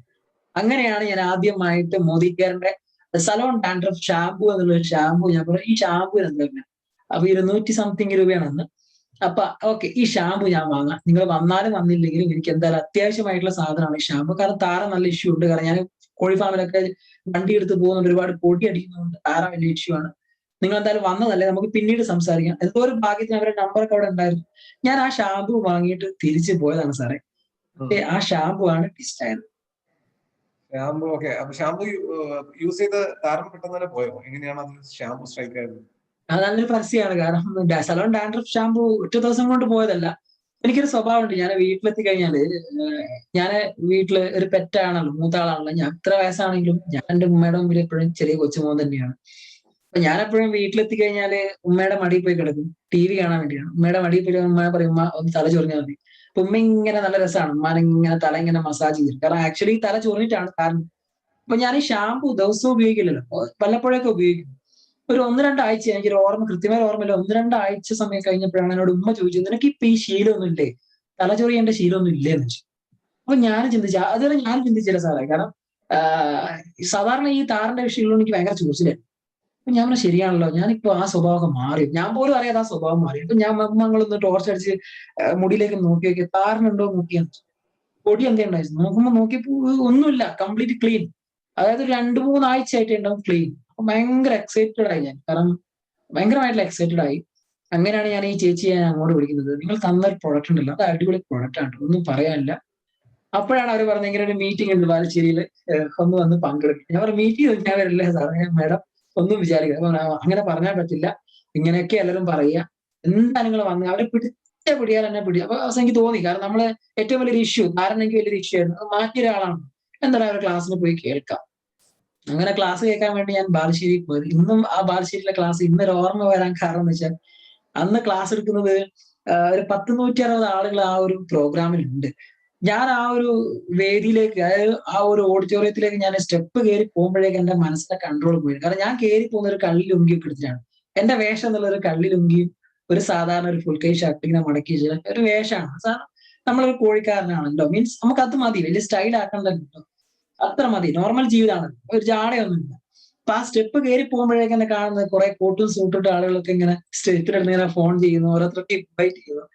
അപ്പോഴേ എന്റെ മനസ്സിന്റെ ആത്മവിശ്വാസം പോയത്, ഇവരെ പോലുള്ള ആളുകൾക്കാണല്ലോ ഈ കാര്യങ്ങൾ, ഇത് നമുക്കൊന്നും പറ്റിയതല്ല, ഞാൻ അവരെ വിളിച്ചതല്ലേ എന്ന് കയറി കണ്ടേക്കാം. അങ്ങനെ ഞാൻ ആ ഒരു ഓഡിറ്റോറിയത്തിന്റെ ഡോറ് തുറന്നപ്പോ തന്നെ ഫസ്റ്റ് ഞാൻ കേൾക്കുന്ന ഡോറ് തുറന്ന് ആ ഒരു ഓഡിറ്റോറിയത്തിന് ഉള്ളിലേക്ക് കാലെടുത്ത് വെക്കുമ്പോൾ കേൾക്കുന്ന ഡയലോഗ്, നിങ്ങൾ പെർഫെക്റ്റ് ആണ്, നിങ്ങളാണ് ഈ ലോകത്തിലെ ഏറ്റവും വലിയ സൂപ്പർ സ്റ്റാർ. ആക്ച്വലി അത് മോട്ടിവേഷൻ ആണ്, പക്ഷെ നമ്മളത് കയറി വരുമ്പോൾ നമ്മളെ കുറിച്ച് പറയുന്ന പോലെ തോന്നിപ്പോയി. ഇത്രയും കാലമായിട്ട് നമ്മൾ ജീവിച്ചിട്ട് സ്വന്തം വീട്ടുകാർ പോലും നിങ്ങൾ പെർഫെക്റ്റ് ആണ്, അല്ല താൻ പെർഫെക്റ്റ് ആണ്, താൻ സൂപ്പർ ആണെന്ന് ആരും പറഞ്ഞിട്ടില്ല. ഒരു ഓഡിറ്റോറിയത്തിൽ അവരിങ്ങനെ പറയുന്നു നിങ്ങൾ എല്ലാവരും സൂപ്പർ ആണെന്ന് കേട്ടപ്പോൾ ഞാൻ അതിൻ്റെ ഉള്ളിൽ കയറിയിട്ട് ഞാൻ അവിടെ ഹാജരെടുക്കുന്ന ഒരു സിഗ്നേച്ചറിന്റെ ഒരു ബുക്ക് ഉണ്ട്. അതിൽ ഞാൻ, അതാണ് എനിക്ക് നമ്പർ ഓർമ്മ വരാൻ കാരണം, 163 വ്യക്തിയായിട്ടാണ് ഞാൻ അവിടെ എന്റെ പേര് എഴുതി, മുബിനാസ് CP, എന്റെ മൊബൈൽ നമ്പർ എഴുതി. ഞാൻ അവിടെ കയറി ബാക്കിലിരുന്ന് മൊത്തം ഞാൻ കേട്ടു സാറേ, മോദിക്ക് എന്റെ പ്ലാൻ മുഴുവൻ കേട്ടു. അന്ന് എടുത്തൊരു തീരുമാനമുണ്ട്, അതിൽ ഒന്നൊന്നൊരു തീരുമാനമായിരുന്നു. അന്ന് മുബിനസ് എന്താ സ്ട്രൈക്ക് ചെയ്തത്? അന്ന് ആരായിരുന്നു പ്രസന്റ് ചെയ്യുന്നത്, ഓർക്കുന്നുണ്ടോ? അന്ന് ആക്ച്വലി പ്രസന്റ് ചെയ്തത് സുജിത്, നമ്മളെ കോഴിക്കോട് സ്വദേശിയായിട്ടുള്ള സുജിത് സുന്ദറാണ് അന്ന് പ്രസന്റ് ചെയ്തത്. അന്ന് ഞങ്ങളെ ബാലുശ്ശേരിയില് അന്ന് 50,000 25,000 രൂപ വരുമാനം വാങ്ങുന്ന ഒരു ഗ്രേറ്റ് ലീഡർ ജിതു ചന്ദ്രൻ സാർ, അവരുടെ ഒരു ഹോം മീറ്റിംഗ് ഉണ്ടായിരുന്നു. ഇത് പറയുന്നവർക്ക് വിട്ടുപോയതാണ്, ഒരു ഹോം മീറ്റിംഗ് ഉണ്ടായിരുന്നു, സോറി സാർ, അത് വിട്ടുപോയതാണ്. ഒരു ഹോം മീറ്റിംഗ് അതിന് മുന്നേ ഞാൻ പോയിരുന്നു. ആ ഒരു ഹോം മീറ്റിംഗ് പോയപ്പോൾ ഓർമ്മിക്കാനുള്ള കാരണം വെച്ചാൽ, ആ ഒരു ഹോം മീറ്റിംഗ് പോയപ്പോൾ അവിടെ കംപ്ലീറ്റ് സ്ത്രീകളാണ്. ഒരു 60 വയസ്സ് കഴിഞ്ഞ സ്ത്രീകളാണ് അവിടെ ഇരിക്കുന്നത്. അപ്പൊ ഞാൻ വിചാരിച്ചത് എനിക്ക് പ്രൊഡക്റ്റ് കൊണ്ടെത്തുന്ന ആളും 52 വയസ്സിലെ ചേച്ചി, ഈ പ്ലാൻ മൊത്തം കേൾക്കാൻ ഇരിക്കുന്നതും 60 വയസ്സ് കഴിഞ്ഞ ആൾക്കാർ, ചേച്ചിമാര്. അപ്പൊ ക്ലാസ് എടുക്കാൻ വന്നത് ബാലകൃഷ്ണൻ മാഷിക്കാണെങ്കിൽ 60 വയസ്സിന് മുകളിലുണ്ട്. അപ്പൊ ക്ലാസ് എടുക്കാൻ വന്ന വ്യക്തി 60 വയസ്സിന് മുകളിൽ, ക്ലാസ് കേൾക്കാൻ വന്ന ആളുകളും ഫുള്ള്. അപ്പൊ ഞാനോ ചെറുപ്പക്കാർ അവിടെ പോയി, ഞാൻ അങ്ങനെ മനസ്സിൽ ചിന്തിച്ചാണ്, ഇത് ഇവർക്കുള്ളതാണോ, ഇത് ഞാനിതിൽ കുടുങ്ങിപ്പോയതാണോ? അങ്ങനെ ചിന്തിക്കുമ്പോഴാണ് നമ്മുടെ ഗ്രേറ്റ് ലീഡർ ആയിട്ടുള്ള ജിതു ചന്ദ്ര സാറ് ആ ഒരു വേദിയിലേക്ക് വന്നു, ഹോം മീറ്റിംഗിൽ. അന്ന് അങ്ങനെ ഒരു സംഭവം ഉണ്ട്. അതിനുശേഷമാണ് ഞാൻ ഈ ഒരു പ്രോഗ്രാമിലേക്ക് വിട്ടുപോയതാണ്. ഈ പ്രോഗ്രാമിൽ സാർ ചോദിച്ച പോലെ സുജിത്ത് ആണെന്ന് പ്രസന്റ് ചെയ്തത്. അതിനുശേഷം എക്സ്പീരിയൻസ് പറയാൻ വേണ്ടി നമ്മുടെ Malabar tiger Vijeesh Kumar sir experience പറയാൻ വേണ്ടി വരുന്നു. അപ്പൊ അദ്ദേഹം കുറെ കാര്യങ്ങൾ പറയുമ്പോഴും സ്ട്രൈക്ക് ചെയ്തൊരു കാര്യം എന്ന് പറയുന്നത്, ഇവരുടെ വാക്കുകളേക്കാൾ ഉപരി ഞാൻ ചിന്തിച്ചൊരു കാര്യം, എന്തായാലും ഞാൻ ഇങ്ങനെ മുന്നോട്ട് പോയൊരു കാര്യം, പക്ഷെ ഇവരിപ്പോ സംസാരിച്ച കംപ്ലീറ്റ് കാര്യങ്ങളും നേടിയെടുക്കാൻ വേറെ ഓപ്ഷൻ ഞാൻ കാണുന്നില്ല. 2 വർഷം കൊണ്ട് വർക്ക് ചെയ്ത കാർ കിട്ടും, വീട് കിട്ടും പറയുമ്പോൾ എന്റെ തൊട്ടടുത്ത് ലെഫ്റ്റ് സൈഡിലും റൈറ്റ് സൈഡിൽ ഇരുന്ന ആൾക്കാര്, ഞാൻ നടുവിലായിരിക്കുന്നു, അപ്പുറം ഇപ്പുറം രണ്ടുപേര് ഇരിക്കുന്ന ആൾക്കാർ രണ്ടാളും ഫ്രണ്ട്സുകളാണ്. അപ്പൊ ഈ ഫ്രണ്ട്സുകള് എന്നെ ഇങ്ങനെ മാറ്റി വെച്ച് മുമ്പ് കൂടി ഇങ്ങനെ കുറുകുറുക്കാണ്. അതായത് അവർക്ക് ഞാൻ മാറാനും പറ്റില്ല, അവർ അങ്ങോട്ടും ഇങ്ങോട്ടും ഡിസ്കസ് ചെയ്യാണ്. അപ്പൊ അവര് ഈ കാർ കിട്ടുന്നപ്പം അവർ രണ്ടുപേരും പല ഡയലോഗ് ഇന്നും ഓർമ്മയാണ്. ആ ഉണ്ട കിട്ടി കള്ളവെന്ന് പറഞ്ഞു. ആ എന്റെ മുമ്പ് പറഞ്ഞത്. അപ്പൊ നമ്മുടെ വിശ്വാസം പോലും പോയിട്ടുണ്ട്. പക്ഷെ എനിക്ക് സ്ട്രൈക്ക് ചെയ്തൊരു കാര്യം, ആക്ച്വലി മോദിക്ക് ഏറ്റവും വലിയ ഗ്രോത്ത് എന്നുള്ളത് ഡെയിലി യൂസ് പ്രൊഡക്ട്സ് ആണല്ലോ സാറേ, ഡെയിലി യൂസ് പ്രൊഡക്ട്സ്. ഞാൻ മോദി കെയർ ചെയ്താലും ഇല്ലെങ്കിലും ഈ പറയുന്ന ആളുകളൊക്കെ ഈ പ്രൊഡക്റ്റുകൾ ഉപയോഗിക്കുന്നത് ഏതൊക്കെയോ ബ്രാൻഡ്, എന്തായാലും ഞാനെല്ലാം സ്റ്റോപ്പായി നിൽക്കുകയാണ്. കാരണം ഒരു വഴിയില്ലാതെ മുന്നോട്ട് നിൽക്കുന്ന ഒരു വ്യക്തിയെ സംബന്ധിച്ചിടത്തോളം കിട്ടുന്ന ഒരു ഹോപ്പാണ്. എന്നാ പിന്നെ അങ്ങ് ചെയ്തേക്കാം, അതാണ് ഞാൻ അന്ന് എടുത്തൊരു തീരുമാനം. ആ തീരുമാനത്തിന്റെ ശേഷം എന്താണ്, വീട്ടിലൊരു ഹോം മീറ്റിംഗ് ചെയ്തോ, അല്ലെങ്കിൽ വീട്ടിലേക്ക് വേണ്ടുന്ന അധികം പ്രൊഡക്ട്സ് വാങ്ങിച്ചു, എങ്ങനെയായിരുന്നു പിന്നെയുള്ള ഒരു മാറ്റം? ഓക്കെ, ആ ഒരു കഥ പറയുമ്പം ആ ഒരു പ്രോഗ്രാം കഴിഞ്ഞു. ആ ഒരു പ്രോഗ്രാം കഴിഞ്ഞപ്പോ വിജീഷ് കുമാർ സാർ എന്നെ വന്ന് അന്ന് ഫോളോ അപ്പ് ചെയ്യുമ്പോൾ എന്നെ വന്ന് കണ്ടു. ഇപ്പൊ എന്താ പറയാ, വിജീഷ് കുമാർ സാർ ചോദിച്ചു ഇപ്പൊ എന്താ ചെയ്യുന്നത് ചോദിച്ചു. ഞാൻ പറഞ്ഞ ജോലിക്ക് പോവാണ്. ഓക്കെ, നിങ്ങൾ പാർട്ട് ടൈം ആയിട്ട് സ്റ്റാർട്ട് ചെയ്യും. ഞാൻ പറഞ്ഞു എനിക്ക് ഒന്നും അറിയില്ല അതിനെ കുറിച്ച്, എന്തായാലും നിങ്ങൾ പറഞ്ഞ കുറച്ച് കാര്യങ്ങളൊക്കെ എനിക്ക് ഭയങ്കര ഇഷ്ടപ്പെട്ടു, എന്തായാലും ഒരുപാട് കടങ്ങളൊക്കെ ഉണ്ട്, തീർക്കണം, അപ്പൊ അതുകൊണ്ട് എന്തായാലും ഞാൻ ചെയ്യാന്ന് തീരുമാനിച്ചു. അങ്ങനെയാണ് ഞാൻ ഐഡിയ എടുക്കുന്നത്. ഐഡിയ എടുത്തു ഞാൻ ആദ്യം ചെയ്തത്, എനിക്ക് അന്ന് ഷാമ്പു വീണ്ടും ആവശ്യമുണ്ട്. ഷാമ്പു വാങ്ങി. പിന്നെ ഞാൻ ഒരു സോപ്പ് പൊടി ആദ്യമായിട്ട് വാങ്ങിയ സാധനമാണ്. എനിക്കിപ്പോ ഓർമ്മ വരാൻ കാരണം അതുകൊണ്ട് ഉപകാരം കിട്ടിയിട്ടുണ്ട്. കാരണം സോപ്പ് പൊടി വാങ്ങി, പേസ്റ്റ് വാങ്ങി, അതുപോലെ തന്നെ ഒരു ടോയ്ലറ്റ് ക്ലീനർ. ഈ 3 പ്രൊഡക്റ്റാണ് ഞാൻ ആദ്യമായിട്ട് വാങ്ങുന്നത്. അപ്പൊ എന്നോട് ആ ഷോപ്പുകാര് പറഞ്ഞു, നിങ്ങൾ 1000 രൂപക്ക് സാധനം എടുക്കുകയാണെങ്കിൽ ഓഫർ ഉണ്ടോ? ഞാൻ പറഞ്ഞു 1000 രൂപക്ക് എടുക്കാൻ പൈസ ഇപ്പൊ കയ്യിലില്ല. തൽക്കാലം ഇപ്പൊ ഞാൻ പറഞ്ഞ ഈ 3 പ്രൊഡക്റ്റ് തൽക്കാലം മതി, ഞാൻ നോക്കട്ടെ എന്ന്. അങ്ങനെ ഞാൻ വീട്ടിലേക്ക് പോയി. വീട്ടിൽ ഞാൻ പറഞ്ഞിട്ടൊന്നുമില്ല ആദ്യം ഇങ്ങനെ ഒരു മോദി കെയറിന്റെ പ്രൊഡക്റ്റ് ഞാൻ പറഞ്ഞില്ല. കാരണം വീട്ടുകളിൽ നമ്മൾ സാധനം വാങ്ങി പോകുമ്പോൾ ഏത് കമ്പനിയാണെന്ന് വീട്ടുകാരെ നോക്കുന്നില്ല. നമ്മൾ കടയിൽ നിന്ന് വാങ്ങിയെന്ന് അവർ വിചാരിക്കുന്നു. ഞാൻ കൊടുത്തു, അവരത് യൂസ് ചെയ്തു. അന്നാണ് ഇതൊക്കെ ഒരു ഭാഗമാണ്. അന്നാണ് എനിക്ക് തോന്നുന്നു എന്റെ വാപ്പ ബസ്സിൽ ജോലിയും കഴിഞ്ഞ് രാത്രി ബൈക്ക് കൊണ്ട് വരുന്ന സമയത്ത് ഒരു നായി കുറുകെ ചാടി. വൈറ്റ് ആൻഡ് വൈറ്റ് ആയിരുന്നു വാപ്പ ഇട്ടത്, മുണ്ട് ഷർട്ടാണ് ഇട്ടത്. നായി കുറുകെ ചാടിയപ്പോൾ ബൈക്ക് ഒന്ന് സ്ലിപ്പായി. അപ്പോ കാലിന്റെ മുട്ട് ഒന്ന് ഉരഞ്ഞ് ചോര വന്നു. അപ്പൊ അത് മുണ്ടിലൊക്കെ ആയി, നമ്മുടെ വൈറ്റ് മുണ്ടിലൊക്കെ ആയി. അപ്പൊ അത് വീട്ടിലുണ്ടായിരുന്നു. അപ്പൊ അതിന് പിറ്റേ ദിവസമാണ് ഞാൻ ഈ രാവിലെ ഈ മോദിക്കാരന്റെ പ്രോഡക്റ്റ് സോപ്പ് പൊടിയൊക്കെ ആയിട്ട് വീട്ടിലേക്ക്. അപ്പൊ ഇത് കണ്ടപ്പോ ഞാൻ ഒരു വെറുതെ, കാരണം ക്ലാസ്സിൽ കുറെ തള്ളിയിട്ടല്ലേ ഇതില് പ്രോഗ്രാമിൽ നമ്മള് സോപ്പ് പൊടി കറ പോകും എന്നൊക്കെ പറഞ്ഞു. എന്നാ പിന്നെ കിടക്കട്ടെ, നമ്മളെ ബ്ലഡ് എങ്കിലും പോകുമോ നോക്കി. ഞാൻ അന്ന് വാങ്ങിയത് നമ്മളെ വാഷിംഗ് മെഷീൻ സോപ്പ് പൊടിയാണ്. നമ്മളെ 1 kg അല്ല കേട്ടോ, നമ്മളെ 1/2 kg ആണ്. 1/2 kg സോപ്പ് പൊടി ഞാൻ വാങ്ങി. ഞാൻ അമ്മയോടൊന്നും പറഞ്ഞില്ല. ഞാൻ പറഞ്ഞു, ഉമ്മ ഒരു കാര്യം ചെയ്യാം, വൈറ്റ് കൊണ്ട് ഷർട്ട് ഒന്ന് കുതിർത്തിയിട്ടേക്ക്, ഇത് ഗംഭീര സോപ്പ് പൊടിയാണ്, എന്റെ കാര്യമായ സുഹൃത്ത് എന്നാണ് ഒന്ന് ഉപയോഗിച്ച് നോക്കുന്നത്. അങ്ങനെയാണ് ഉമ്മ അത് ഉപയോഗിച്ചത്. ഉപയോഗിച്ചപ്പോ സാറേ ഒന്നും പറയാനില്ല. ഒരു മണിക്കൂർ അത് കുതിർത്തിട്ടേ ഉള്ളൂ. ആ ബ്ലഡിന്റെ ഒരു അംശം പോലും വൈറ്റ് ഇല്ല. സത്യം പറയുകയാണെങ്കിൽ ഞാൻ ആകെ കിളി പോയ ദിവസമാണ്. പിന്നെ 2 ദിവസം കഴിഞ്ഞപ്പോ ഞാൻ വീട്ടിൽ നിന്ന് ചോദിച്ചല്ല, ഞാൻ തന്ന പേസ്റ്റ് ഒക്കെ എങ്ങനെയുണ്ട്? അപ്പൊ ഉമ്മ പറഞ്ഞാ നല്ല പേസ്റ്റ് ആണല്ലോ നീല. അന്ന് നീലല്ലായിരുന്നു, വേറൊരു ഡിസൈൻ ആയിരുന്നു. ഇപ്പോഴാണല്ലോ നീലേക്ക് മാറിയത്. അന്ന് എനിക്ക് തോന്നുന്നു ആക്ച്വലി ഒരു ഗ്രേ കളർ ആണെന്ന് തോന്നുന്നു ഷെയ്ഡ്, ഏത് പാക്കറ്റ്. ഓക്കെ. അപ്പോ നല്ല പേസ്റ്റ് ആണ്. എന്റെ പല്ല് വേദന പോയി. അപ്പോ ഞാൻ കൊടുത്ത ഈ 3 പ്രൊഡക്റ്റിനും നല്ല റിസൾട്ട്. മീൻസ് എന്റെ വീട്ടിൽ എന്റെ ഉമ്മ ഇപ്പയും നല്ലൊരു കാര്യം ഓക്കെയാണ് പറയാൻ എനിക്ക് ഓക്കെയാണ്. കാരണം അവര് ഒരു കാര്യം ഓക്കെയാണ് പറയാൻ കുറച്ച് ബുദ്ധിമുട്ടാണ്. അപ്പൊ അവര് ഓക്കെ പറഞ്ഞാൽ പിന്നെ ഏകദേശം നമുക്കറിയാലല്ലേ, കാര്യമായ ആൾക്കാർ ഓക്കെ പറഞ്ഞാൽ പിന്നെ അത് ഓക്കെ. പിന്നെ ചിന്തിച്ചത് എന്നാ പിന്നെ ഞാൻ ഇറങ്ങാം. അങ്ങനെയാണ് ഞാൻ പാർട്ട് ടൈം ആയിട്ട് മോദിക്കൽ സ്റ്റാർട്ട് ചെയ്തത്. ഭയങ്കര ചലഞ്ചായിരുന്നു മോദിക്കൽ സ്റ്റാർട്ട് ചെയ്തപ്പോൾ, ഒന്നും പറയാനില്ല. കാരണം ഞാൻ വിചാരിച്ചത് എന്റെ കാര്യമായ സുഹൃത്തുക്കൾ ഒരാളെ ജോയിൻ ചെയ്യിപ്പിക്കുന്നു, ഡയറക്ടർ ആക്കുന്നു, 2 പേരെ ജോയിൻ ചെയ്യിപ്പിക്കുന്നു, ഡയറക്ടർ ആക്കുന്നു, 3 പേരെ ജോയിൻ ചെയ്യിപ്പിക്കുന്നു, 3 മാസം കൊണ്ട് കാർ ഫണ്ട് അടിക്കുന്നു. ഫുൾ പ്ലാൻഡ് ആയിട്ട് അങ്ങ് ഇറങ്ങിയതാണ്. പക്ഷെ ഒന്നും നടന്നില്ല. അതാണ് എന്റെ ചലഞ്ചിങ്. ഒരാൾ പോലും ജോയിൻ ചെയ്തില്ല. ആക്ച്വലി മോദി കെയറിൽ എല്ലാവർക്കും അറിയാം, മോദി കെയറിൽ ജോയിൻ ചെയ്യാൻ വേണ്ടി പ്രത്യേകിച്ച് പണമൊന്നും വേണ്ട. ഒരു ആധാർ കാർഡിന്റെ കോപ്പിയോ അല്ലെങ്കിൽ അഡ്രസ് പ്രൂഫോ മതി. സത്യം പറയാൻ സാറേ, ഒരാൾ പോലും ആധാർ കാർഡിന്റെ കോപ്പി പോലും എനിക്ക് തന്നിട്ടില്ല. എന്തുകൊണ്ടാന്ന് വെച്ചിട്ട് ഞാൻ ഇപ്പൊ പറയുമ്പോൾ എനിക്ക് ഭയങ്കരമായിട്ടുള്ള ഒരു വിഷമം വരാനുള്ള കാരണം, ശരിക്കും പറയുകയാണെങ്കിൽ അവർക്ക് എന്നെ ഭയങ്കര പേടിയായി. കാരണം ഞാൻ ഈ പറഞ്ഞ വലിയ 14 ലക്ഷം രൂപ കടാക്കിയിട്ട് കോഴി ബിസിനസ് ചെയ്തൊരു വ്യക്തി പെട്ടെന്ന് കാറ് കിട്ടും വീട് കിട്ടും ഒരു ഓപ്ഷനിലേക്ക് മാറുമ്പോൾ ദഹിക്കാൻ കുറച്ച് പ്രയാസമാണ്. ഇതാണ് സംഭവിച്ചത്. ഒരു 10-22 പേരോട് ഞാൻ സംസാരിച്ചിട്ടുണ്ട്. ഈ 10-22 പേരും എന്റെ കൂടെ ജോയിൻ ചെയ്യാൻ പോയിട്ടൊന്ന് ആധാർ കാർഡിന്റെ കോപ്പി പോലും തരാൻ എനിക്ക് തയ്യാറായിട്ടില്ല. അപ്പോഴേക്കും ഒരു 2-3 മാസം കഴിഞ്ഞു വിട്ടു. ജോലിക്കാൻ പോകുന്നുണ്ട്. 2-3 മാസം കൊണ്ട് എനിക്ക് ഒരു എൻട്രി പോലും കിട്ടിയില്ല. ഇപ്പം കുറെ ആൾക്കാർ പറഞ്ഞില്ലേ സാർ, ഞാൻ സംസാരിച്ച് നോ പറയും. എന്തിനാ? 3 മാസമാണ് മോദി കെയർ കാണുന്നത്. 3 മാസം കൊണ്ട് 22 പേരെ കിട്ടാൻ എനിക്ക് ഒരു എൻട്രി പോലും കിട്ടിയില്ല. അങ്ങനെ ഞാൻ മോദി കെയർ ഫ്രീ ആയിട്ട് പോലും ഒരാൾ ഒരു എൻട്രി കിട്ടിയിട്ടില്ല. ഇല്ല, ഫ്രീ ആയിട്ട് പോലും ഒരാൾ പോലും എൻട്രി എടുത്തിട്ടില്ല. അതിനിടയ്ക്ക് ഒരു ഇൻസിഡന്റ് എന്ന് വെച്ചാൽ ഒരു ഡെമോ കിറ്റ് ഉണ്ടായിരുന്നു എന്റെ അടുത്ത്. ആ ഒരു ഡെമോ കിറ്റുമായിട്ട് എന്റെ കാര്യമായ സുഹൃത്തിന്റെ വീട്ടിൽ പോയി.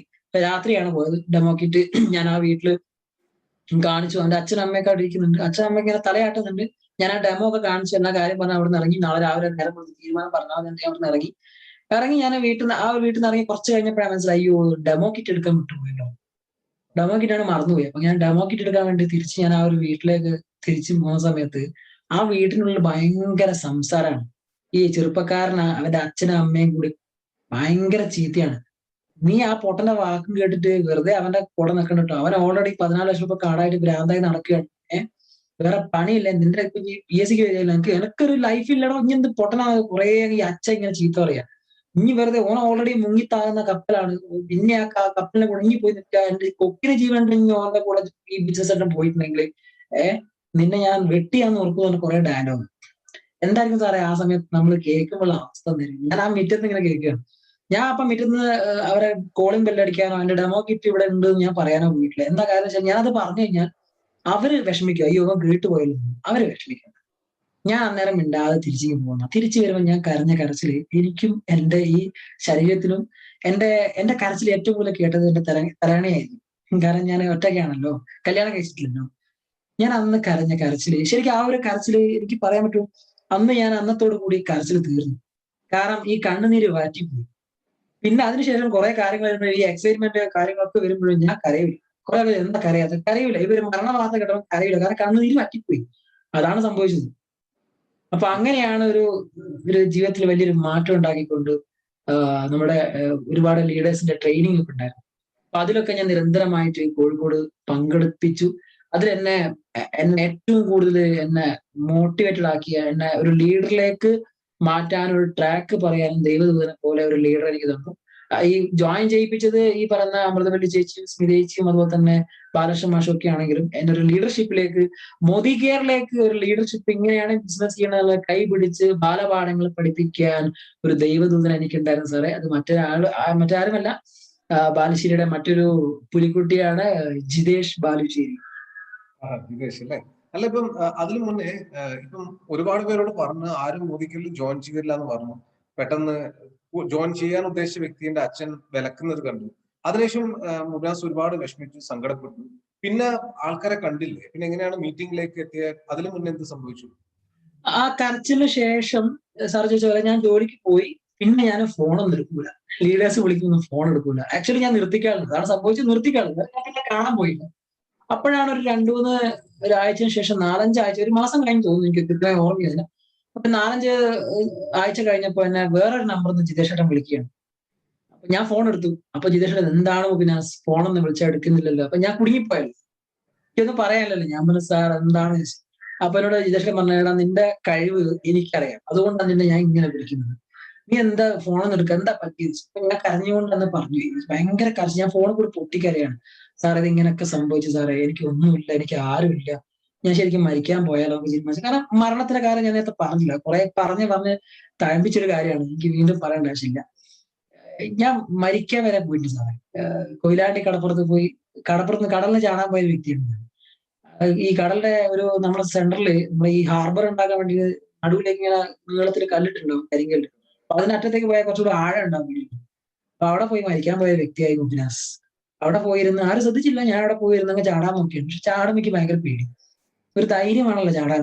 അപ്പൊ കുറച്ച് നേരം ധൈര്യം കിട്ടാൻ വേണ്ടി അവിടെ ഇങ്ങനെ കിടന്നു. അവിടെ കിടന്നു ഇങ്ങനെ കല്ലിന്റെ മോളിൽ കുറച്ച് കിടന്നു. കുറച്ച് കഴിഞ്ഞപ്പോ എന്റെ ഉമ്മയുടെ ഫോണ് ബെല്ലടിച്ചു. ഉമ്മ വേറെന്തോ ഒരു ആവശ്യത്തിന് വിളിച്ചാണ്. അപ്പോ ആര് ഫോൺ ചെയ്യുമ്പോഴും അവരുടെ ഫോട്ടോ ഇങ്ങനെ ഡിസ്പ്ലേ കാണാം. അപ്പൊ ഉമ്മയെ വേറെന്തോ വിളിച്ചാൽ, എന്തോ ആവശ്യത്തിന് വിളിച്ചായിരുന്നു. അപ്പൊ ഉമ്മയുടെ ഫോട്ടോ കണ്ടപ്പോ എന്നോട് കരഞ്ഞു.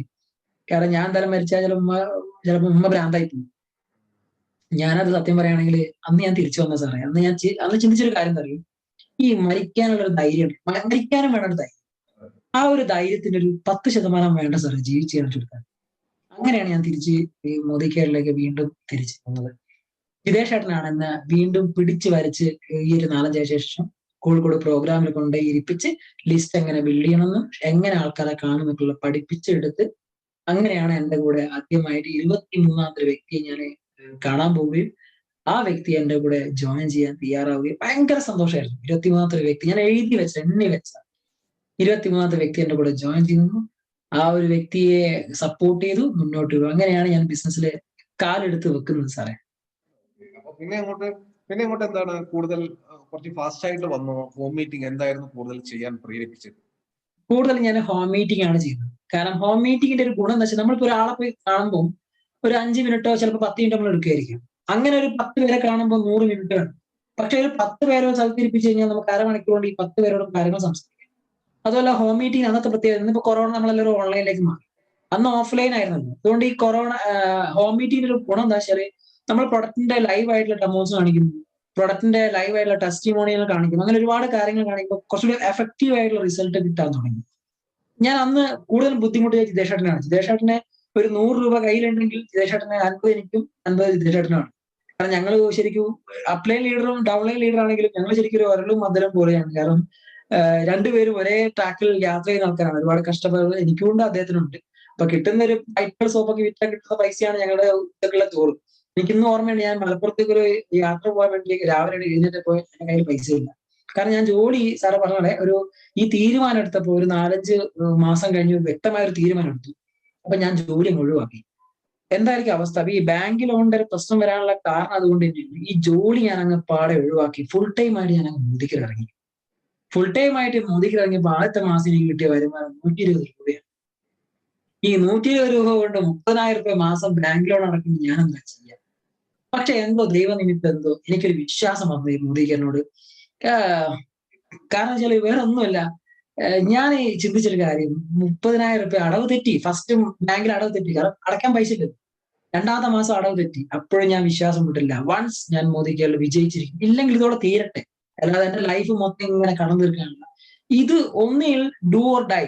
പക്ഷെ പിന്നെ ഞാൻ അത് മാറ്റി, ഡു ഓർ ഡൈ ഇല്ല, ഡു ഓർ ബിഫോർ ഡൈ. അതായത് നമ്മൾ മരിക്കുന്നതിന് മുതൽ ചെയ്തിട്ടേ മരിക്കും, എന്നിട്ട് മരിക്കുക. അങ്ങനെയാണ് ഒടുക്കത്തെ വാശിയായിട്ട് ജിതേഷ് ഉറക്കില്ലാണ്ട് ഞാൻ കൂടെ നിൽപ്പിച്ചു. കാരണം എനിക്കൊന്നും അറിയില്ല പറയാം. ആളുകൾ ഞാൻ കാണിച്ചു കൊടുക്കുന്നു, ലിസ്റ്റ് ബിൽഡ് ആളെ കൂടെ നിൽപ്പിച്ച് ചാടകപ്പുറ ഓടി, എങ്ങനെയൊക്കെ ഓടി എനിക്കറിയില്ല. ബൈക്ക് എടുത്ത്, ആ ഒരു ബൈക്ക് ഭയങ്കര ചരിത്രമാണ്. ബൈക്കൊക്കെ ഇങ്ങനെ ഞങ്ങൾ രാത്രിയൊക്കെ 10 മണിക്കൊക്കെ തിരിച്ചു വരാം. മഴ കൊണ്ടിട്ടുണ്ട്, ഒരുപാട് മഴ കൊണ്ട് കൊണ്ടിട്ട് ആകെ 2 എൻട്രി കിട്ടിയിട്ടുള്ളൂ. രാവിലെ എഴുന്നേറ്റ് വൈറ്റ് പള് വിറ്റാൽ മാത്രമേ ചോറുന്നുള്ള പൈസ കിട്ടൂ, ഒരു പേസ്റ്റ് വിറ്റാൽ മാത്രമേ പെട്രോൾ അടിക്കാനുള്ള പൈസ കിട്ടൂ.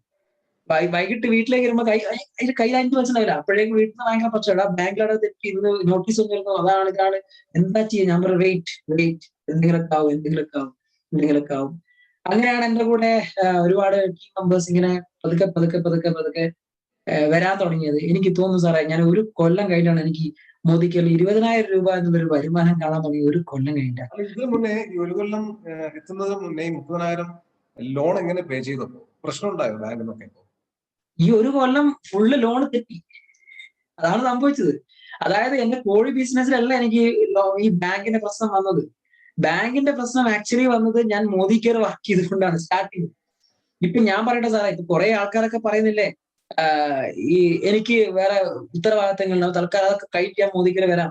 പല ആൾക്കാരും പറയാറുണ്ട്, പല ആൾക്കാരും ഞാൻ കേൾക്കാറുണ്ട് പറയുന്നത്, എനിക്ക് പ്രശ്നങ്ങളുണ്ട്, ഞാൻ ഈ പ്രശ്നങ്ങളെ പരിഹരിക്കാനുള്ള ഒരു ഓപ്ഷനാണ് മോദിക്ക് എന്നുള്ള വിശ്വാസം ഉള്ളത് കൊണ്ടാണ് സാറേ ഞാൻ ഒരു കൊല്ലം ബാങ്കിൽ അടവ് തെറ്റിയിട്ട് ഞാൻ മോദിക്ക് ഒഴിവാക്കിയിട്ട് വീണ്ടും ഞാൻ പഴയ ജോലിയിലേക്ക് മാറിയില്ല.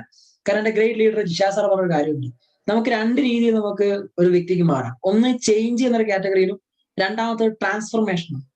ചേഞ്ചിന് ഒരു ഉദാഹരണം അദ്ദേഹം പറഞ്ഞത്, വെള്ളത്തിന് വേണമെങ്കിൽ ഐസായി മാറാം, അതൊരു ചേഞ്ച് മൂഡാണ്. ആ ഐസിന് വീണ്ടും വെള്ളമായി മാറാം, അതാണ് ചേഞ്ച് മൂഡ്. പക്ഷെ ട്രാൻസ്ഫോർമേഷൻ അങ്ങനെയല്ല.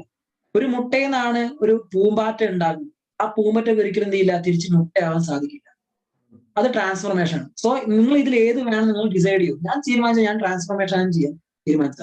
അങ്ങനെയാണ് ഞാൻ 2, 3, 10 മാസം ബാങ്കിൽ അടവ് തെറ്റിയോണ്ട് ടെൻഷനില്ല. കാരണം എനിക്കറിയാം, ഞാൻ ഇങ്ങനെ മുന്നോട്ട് പോയാൽ ഇന്നല്ലെങ്കിൽ നാളെ ലക്ഷങ്ങൾ ഞാൻ വരുമാനം നേടിയിരിക്കും. ആ ഒരു വാശിയിൽ ആ ലക്ഷങ്ങൾ കിട്ടുമ്പോൾ ഈ പ്രശ്നം തീർക്കാൻ. അങ്ങനെയാണ് ബാങ്കിൽ അടവ് മൊത്തം പ്രശ്നമായത്.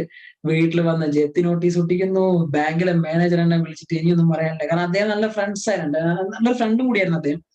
അപ്പൊ അദ്ദേഹം എന്താണ് മുബിനാസ് ചെയ്യുക, അദ്ദേഹത്തിന് മാക്സിമം അദ്ദേഹം ചെയ്തിട്ടുണ്ട്, ഒരുപാട് ചെയ്തിട്ടുണ്ട്. പക്ഷെ അദ്ദേഹത്തിന്റെ കയ്യിൽ നിന്ന് കൺട്രോൾ പോയി.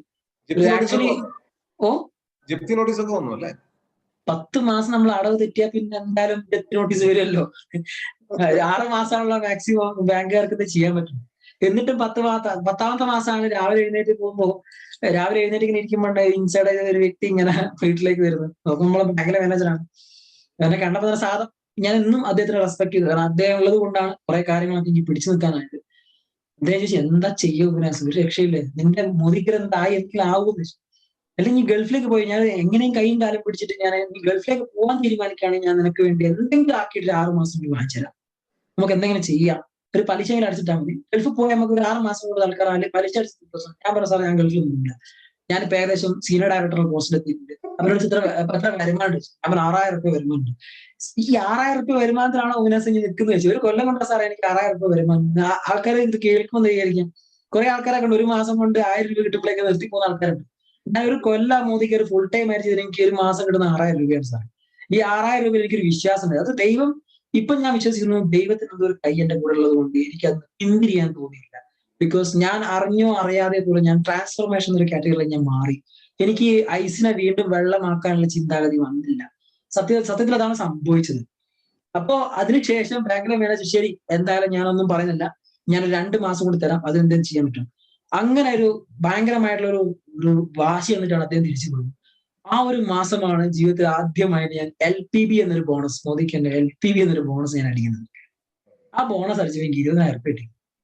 20,000 രൂപ വരുമാനം എന്റെ ബാങ്കിൽ അക്കൗണ്ടിൽ വന്ന് കിടന്നത് അദ്ദേഹം കണ്ടു. ഈ ബാങ്കിലെ മാനേജർ ഇപ്പൊ എവിടുന്ന് വന്നു ഒരു സാലറി പോലെ അടുത്ത മാസം വന്ന് 25,000 രൂപ 2 മാസം കിട്ടി. ഞാൻ കംപ്ലീറ്റ് ആ പൈസ സാറേ ഞാൻ ആ 20,000 25,000 രൂപ വരുമാനം ഞാൻ സത്യം പറയാനുള്ള ഒരു മുട്ടായി പോലും വാങ്ങാൻ ഞാൻ ആ പൈസ എടുത്തിട്ടില്ല. ഈ നിമിഷം വരെ എന്റെ മോദിക്ക് കിട്ടിയ പൈസ കംപ്ലീറ്റ് ഞാൻ കടം തീർത്തെന്ന് പറയാം. മുട്ടായി പോലും വാങ്ങാൻ എനിക്ക് തോന്നിയിട്ടില്ല. ഞാൻ എന്റെ പെട്രോൾ അടിക്കാനും മുട്ടായി വാങ്ങാനാണെങ്കിലും ചെറിയ ചെറിയ ചെലവിനാണെങ്കിൽ പോലും ഞാൻ കംപ്ലീറ്റ് സെയിലാണെന്ന് ചെയ്യും. സെയിൽ മീൻസ് പോക്കറ്റ് മണിക്ക് വേണ്ടിയിട്ട് എന്റെ ഫ്രണ്ട്സിനോട് കൊടുക്കുക, MRP കൊടുക്കും. അതാണ് എന്റെ പോക്കറ്റ് മണി. പോക്കറ്റ് സെയിൽ ചെയ്യേണ്ട ആവശ്യമില്ല മോദിക്ക്, എനിക്കറിയാം. പക്ഷെ ഞാൻ അന്ന് ചിന്തിച്ചത് എനിക്ക് മോദിക്ക് നിന്ന് കിട്ടുന്ന വരുമാനം കടത്തിലേക്ക് പോട്ടെ, എനിക്ക് അന്നേരം ജീവിക്കാനുള്ള പോക്കറ്റ് മണി. കാരണം ബാധ്യത ഉണ്ടായിരുന്നു, ഇല്ല ഞാൻ പറഞ്ഞില്ല, വീട്ടിലെ കാര്യങ്ങൾ നോക്കാണ്ട് അതിനുവേണ്ടി ദിവസവും ഞാൻ എന്റെ ഒരു ജൂപ്പിറ്റർ ബൈക്ക് ഉണ്ട്, ആ ബൈക്ക് ഞാൻ എടുത്ത് തന്നെ ആ ബൈക്കിൽ എല്ലാവരും പറയാ ആ ഹനുമാൻ ലങ്കയും കൊണ്ട് പോകുന്ന പോലെയാണ് പോവുക. കാരണം ആ ജൂപ്പിറ്റർ ബൈക്കിന്റെ മുമ്പിൽ 4-5 ബോക്സ് മുതിക്കുന്ന പ്രൊഡക്റ്റ് ഉണ്ടാവും. ഡിക്കിയിലാണെങ്കിൽ ഫുള്ള് നമ്മളെ ബിയോണ്ട് ബ്ലൂ ആണ്. കാരണം വേറെ ഒന്ന് ഇട്ട് വെച്ചാലും ചീത്തയായിരിക്കും. ബിയോണ്ട് ബ്ലൂ നല്ല താറാവിന്റെ കഴുത്തുള്ള സാധനമാണ്. ഇങ്ങനെ ജൂപ്പിറ്ററിന്റെ ഡിക്കിനുള്ളിൽ ഇങ്ങനെ കിടക്കും.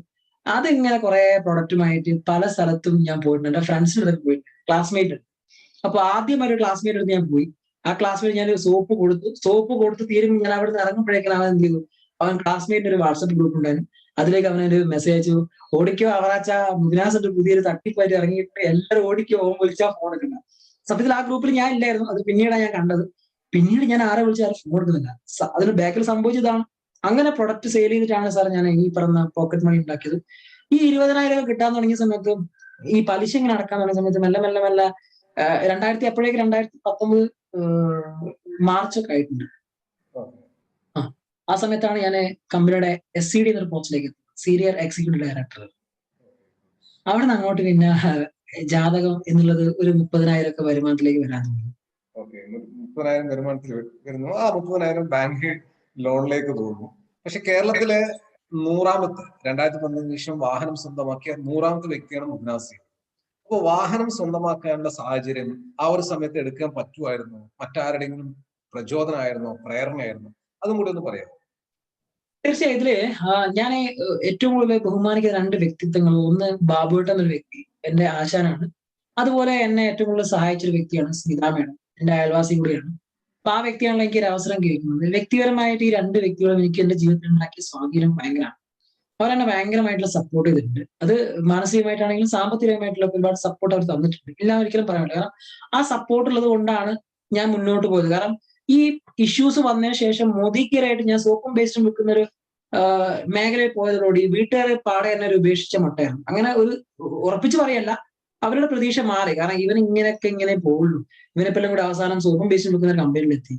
ഏകദേശം നമ്മൾ ഈ പോകുന്ന വണ്ടിയുടെ രൂപം കണ്ടറിയില്ല വണ്ടി എവിടെ എത്തുന്നുണ്ട്. അവർക്കറിയില്ലല്ലോ ഇതിന്റെ വ്യാപ്തി എന്നാണ്. അതുകൊണ്ട് അവരങ്ങനെ ചിന്തിച്ചിട്ടില്ല. അപ്പോഴും എന്നെ സ്വപ്നങ്ങൾ കാണാനും നിനക്കിത് പറ്റും, യു ക്യാൻ ഡു ഇറ്റ്, നിനക്ക് ഇത് പറ്റുള്ളൂ, നിനക്ക് പറ്റുള്ളൂ, നിന്റെ ഫീൽഡ് ഇതാണെന്ന് പറഞ്ഞ് എന്നെ എൻകറേജ് ചെയ്യിപ്പിച്ചത് ബാബുവേട്ടനും അതുപോലെ തന്നെ ഈ സ്മിത മേഡമാണ്. അപ്പൊ അവരാണ് എന്നെ ഒരുപാട് സപ്പോർട്ട് ചെയ്തത്. അപ്പൊ അവരുടെ സപ്പോർട്ടാണ് വാഹനം വാങ്ങിക്കേണ്ട സാഹചര്യം. അതെ, അതിലേക്കാണ് വരുന്നത്. അവരുടെ സപ്പോർട്ടാണ് ഞാൻ ആക്ച്വലി ഒരു 2019 ഓഗസ്റ്റ് ആയപ്പോഴാണ് ഞാൻ എന്നോട് പറഞ്ഞത് ഒരു വാഹനം എടുക്കണം. കാരണം കാർ ഫണ്ട് വന്ന് കിടക്കുന്നുണ്ട്. കാർ ഫണ്ട് ഏകദേശം ഒരു 19,000 രൂപ ഉണ്ട് എനിക്ക്. അപ്പൊ കാർ എടുക്കണം. കാർ എടുക്കുമ്പോൾ ഒരു ഷോ ബിസിനസ് ആയി മാറും. ഇതൊരു ഷോ ബിസിനസ് ആണല്ലോ. അപ്പൊ കാർ എന്തായാലും എടുത്തേ പറ്റുള്ളൂ. അങ്ങനെയാണ് 2019 ഞാൻ നവംബറിലാണ്, ഡിസംബർ 7-ാം തീയതിയാണ് എനിക്ക് മോദികളുടെ കാർ ഞാൻ പർച്ചേസ് ചെയ്യുന്നത്. അതിന്റെ ബാക്കില് എന്നെ സപ്പോർട്ട് ചെയ്ത് എന്റെ ടീം മെമ്പേഴ്സ് ആയിട്ടുള്ള നിഷ മേഡം, അങ്ങനെയുള്ള കുറെ ആളുകൾ എന്നെ അതിൽ സപ്പോർട്ട് ചെയ്തിട്ടുണ്ട്, നല്ല സപ്പോർട്ട് ചെയ്തിട്ടുണ്ട്. ഞാൻ ഈ പറഞ്ഞ 2 കഥാപാത്രങ്ങളൊക്കെ എന്നെ സപ്പോർട്ട് ചെയ്തിട്ടുണ്ട്. ആക്ച്വലി സാറേ എന്നെ ഒരു നല്ലൊരു വ്യാപ്തിയുള്ള അല്ലെങ്കിൽ ഒരു ഇവനെ കൊള്ളാം, ഇവനെ ഒരു പ്രതീക്ഷ ഉണ്ട് എന്നുള്ള ശരിക്ക് എന്റെ വീട്ടുകാർ മനസ്സിലാക്കിയത് 2019 ഡിസംബർ 7-ാം തീയതി കാർ ലോഞ്ചിന് അന്നാണ്. ഓക്കെ, അപ്പൊ ഞാൻ പ്രേക്ഷകർക്ക് വേണ്ടി ഞാൻ ആ ഒരു ഫോട്ടോ, വർഷങ്ങൾക്ക് മുന്നേ കോഴി ബിസിനസ് ചെയ്ത് ജീവിതം വേറൊരു അവസ്ഥയിലേക്ക് പോയ മുഗ്നാസ് ആണ് പിന്നെ നമ്മൾ കാണുന്നത്. വാവ്, ഇത് വാട്ട് എ ട്രാൻസ്ഫോർമേഷൻ, അസാധ്യ ട്രാൻസ്ഫോർമേഷൻ ആണ്. ഈ ഒരു വാഹനം ആയിരിക്കും കുടുംബം എന്നല്ല, എന്റെ മുഗ്നാസിനെ ആർക്കൊക്കെ പരിചയമുണ്ട് അവരൊക്കെ മുഗ്നാസിന്റെ ഒരു വേറൊരു തരത്തിലെ ജീവിതം കണ്ടു തുടങ്ങിയത് ഈ ഒരു സമയത്തായിരിക്കും. എന്തായിരുന്നു അതിനുശേഷമുള്ള പ്രതികരണം കുടുംബത്തിനും മറ്റു ആൾക്കാരും? കാറ് കിട്ടും എന്നുള്ളൊരു ധാരണ നവംബറിൽ തന്നെ വന്നിട്ടുണ്ട്. പക്ഷെ അത് ഇങ്ങനത്തെ ഒരു കാറാന്ന് ആരും വിചാരിച്ചില്ല. കാരണം എന്റെ കുടുംബത്തില് ഈ ഇപ്പൊ ഞാൻ എടുത്തത് മഹീന്ദ്ര XUV 300 കാറാണ്. ഏകദേശം ഒരു 10 ലക്ഷം രൂപയുടെ കാറാണ്. അപ്പൊ എന്റെ ഫാമിലിയുടെ കംപ്ലീറ്റും സ്വിഫ്റ്റ് അങ്ങനെയുള്ള കാറുകളാണ്. Swift, Alto, WagonR. ഗൾഫുകാരാണെങ്കിൽ പോലും എന്റെ കുടുംബത്തിൽ കുറെ ഗൾഫുകാരൊക്കെ ഉണ്ട്. ശരിക്കും പറയുകയാണെങ്കിൽ എന്റെ ഉപ്പാക്കും ഉമ്മാക്കും ഭയങ്കര വിഷമമായിരുന്നു. അവരൊക്കെ ഗൾഫിൽ പോയി ലക്ഷങ്ങൾ ഉണ്ടാക്കും, ഞാനിവിടെ ഇരിക്കും. അപ്പൊ ആ ഒരു ചിന്താഗതിയിൽ നിന്ന് എല്ലാവരും കാറ് കിട്ടുമെന്ന് വിചാരിച്ച് ഞാൻ മഹീന്ദ്രയുടെ വണ്ടി എടുക്കുന്നതേ പറഞ്ഞു. അതിനപ്പുറത്തേ ഞാൻ പറഞ്ഞില്ല. അപ്പൊ അന്ന് അവർ ചിന്തിച്ചത് മഹീന്ദ്രയുടെ ചെറിയൊരു വണ്ടി വരും, ഒരു KUV എന്നൊരു വണ്ടി ഉണ്ട്, ഏറ്റവും ചെറുതാണ്, ചെറിയൊരു KUV എന്ന വണ്ടി. അപ്പൊ അതാണെന്നുള്ള ധാരണയുണ്ട്. അപ്പൊ ഞാൻ ആ ധാരണ മാറ്റാനും പോയിട്ടില്ല. കിടക്കട്ടെ, സസ്പെൻസ്. അങ്ങനെയാണ് ഞാൻ എന്റെ വീട്ടിൽ ഉമ്മാനോട് ഉപ്പാനോട് പറഞ്ഞില്ല XUV ആണ്. ഞാൻ ആ ഷോറൂമോട് പറഞ്ഞിട്ടുണ്ട്, നിങ്ങൾ കംപ്ലീറ്റ് ആ കർട്ടനിട്ട് മൂടിയേക്കണം, അതൊരു സർപ്രൈസ് ആണ്. വാപ്പാനെ ഉമ്മാനെ രാവിലെ ഞാൻ ഓട്ടോറിക്ഷ ഷോറൂമിൽ എത്തിക്കുന്നു. ഞാൻ എന്റെ പ്രോഗ്രാം കഴിഞ്ഞ് അന്ന് ഡയറക്ടേഴ്സ് മീറ്റിംഗ്, ജിഷാ സാർ, ഞാൻ അങ്ങനെ എല്ലാവരും വരുന്നു. അന്നത്തെ എന്റെ പ്രോഗ്രാമിൽ കാർ ലോഞ്ചിന്റെ പ്രോഗ്രാം ഭയങ്കര എക്സൈറ്റഡ് ആണ് ഷോറൂമിൽ. കാരണം 300 സംതിങ് ആളുകളാണ് ആ ഒരു കാർ ലോഞ്ചിൽ വന്നത് സാറേ. എന്റെ ഫാമിലി എന്നുള്ളത്, എന്റെ മോദിക്കർ ഫാമിലി എന്റെ ഫാമിലി, എന്റെ ഫാമിലിയെക്കാൾ കൂടുതൽ ഞാൻ ഇമ്പോർട്ടൻസ് കൊടുക്കുന്നത് മോദി. കാരണം എന്റെ എല്ലാ സങ്കടത്തിലും എന്റെ കൂടെ നിൽക്കുന്നത്, ഇപ്പൊ എന്റെ ഈ ലൈവ് കാണുന്ന കുറെ എന്റെ ടീമിലുള്ള ആൾക്കാരുണ്ട്. ആക്ച്വലി ഞാൻ അവരോട് നിൽക്കുന്ന സാറെന്ന് അന്വേഷിച്ചു. ഞാൻ അവരൊക്കെ എന്റെ സ്വന്തം സഹോദരങ്ങളെ പോലെയും സഹോദരിമാർക്ക് ഞാൻ അവരോട് പെരുമാറുക. ഇന്ന് വരെ ഞാൻ സാർ എന്നൊരു കാറ്റഗറി അവരോട് സംസാരിച്ചില്ല. എന്തുകൊണ്ടാ വെച്ചാൽ ഞാൻ അത്രയും ഈ പറഞ്ഞ സ്ട്രഗിൾ ചെയ്ത് വന്നുകൊണ്ട് ചിലപ്പോ എന്റെ എന്തെങ്കിലും ഒരു വാക്ക് കിട്ടാനോ എന്നെ കണ്ടുകൊണ്ടായിരിക്കും ചിലപ്പോൾ അവര് വരുന്നത്. അപ്പൊ അവരെ രക്ഷപ്പെടുത്തേണ്ട ഉത്തരവാദിത്തം എനിക്കില്ല. അപ്പൊ എന്റെ കാർ ലോഞ്ചിന് ശരിക്കും സാറേ പറഞ്ഞ പോലെ 2 ബസ്സാണ് മലപ്പുറം ജില്ലയിൽ നിന്ന് വന്നത്. 2 ബസ്സൊക്കെ വന്ന് നിൽക്കുകയാണ്, ടൂറിസ്റ്റ് ബസ്, കാർ ഷോറൂമിന് മുമ്പിൽ.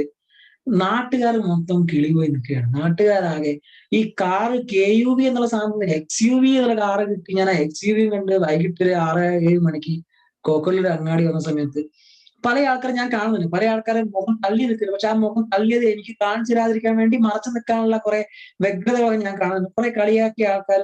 അങ്ങനെ ശരിക്കും പറയുകയാണെങ്കിൽ കോക്കലിൽ ഭയങ്കര ചർച്ചാ വിഷയമായി പോയി. കുടുംബത്തിലും ഭയങ്കര ചർച്ചാ വിഷയമായി പോയി. ചെറിയോൻ ഇങ്ങനെയാണ്, ചെറിയോൻ, ഞങ്ങളുടെ നാട്ടിലെ ഭാഷയാണ് മനുഷ്യൻ, ചെറിയോൻ കേറി അങ്ങ് പൊളിച്ചിട്ടാവും. ഒന്നും പറയാനില്ല, ചെറിയോൻ സാധിച്ചാണല്ലോ. ഇങ്ങനെ താടി കഴിച്ച് എത്ര ആൾക്കാരുണ്ടായിരുന്നു ബാലുശ്ശേരിയിൽ. അല്ലെങ്കിൽ ബാലുശ്ശേരിയിൽ എൻട്രി എടുക്കണമെങ്കിൽ സാറേ ഒരു 10-20,000 എൻട്രി ഉണ്ടാവും മോദിക്കാരിൽ. പക്ഷെ ബാലുശ്ശേരിയിൽ 6ാമത്തെ കാറച്ചീവറായിട്ടാണ് ഞാൻ വരുന്നത്. അപ്പൊ ഈ 20,000 പേരും വെറുതെ കയറി പോയതായിരിക്കാം. പക്ഷെ ഇവൻ കയറി കാർ എടുത്താൽ പിന്നെ അവിടെ നിന്ന് അങ്ങോട്ട് ഇതെങ്ങനെയാ കാറ് കിട്ടിയത്, ഇത് ഉള്ളത് തന്നെയാണോ, ഇനി കമ്പനിയുടെ പ്രൊമോഷൻ വേണ്ടി കമ്പനി നേരിട്ട് ഇവരെ പ്രൊമോട്ട് ചെയ്യാൻ വേണ്ടി കൊടുത്തതാണോ, പിന്നെ കഷ്ടപ്പാടുന്നൊരു വിഷയമല്ല. ഞാൻ കഷ്ടപ്പാടുന്നില്ല ചർച്ച, ഞാൻ കമ്പനിയുടെ ആളായി മാറി, കംപ്ലീറ്റ് കമ്പനിയുടെ ആളായി മാറി. അത് കമ്പനി ഇവനെ ദത്തെടുത്താണ്. ഇവന്റെ കഥകൾ കേൾപ്പിച്ചിട്ട് മാർക്കറ്റ് എടുക്കാൻ വേണ്ടിയിട്ട് ഇവനെ അവര് ദത്തെടുത്തെന്ന് തോന്നുന്നു. സത്യത്തില് ഈ ഒരു സമയത്ത് എത്രയായിരുന്നു മോദിക്ക് കിട്ടിയ വരുമാനങ്ങളൊക്കെ? 2019 കാർ എടുക്കുന്ന സമയത്ത് എന്റെ വരുമാനം 38,000 രൂപയാണ്. ഡിസംബർ 38 അല്ലെ? ഒരു 50,000 എത്തിയത് എപ്പോഴാണ് ഏകദേശം ഓർക്കുന്നുണ്ട്?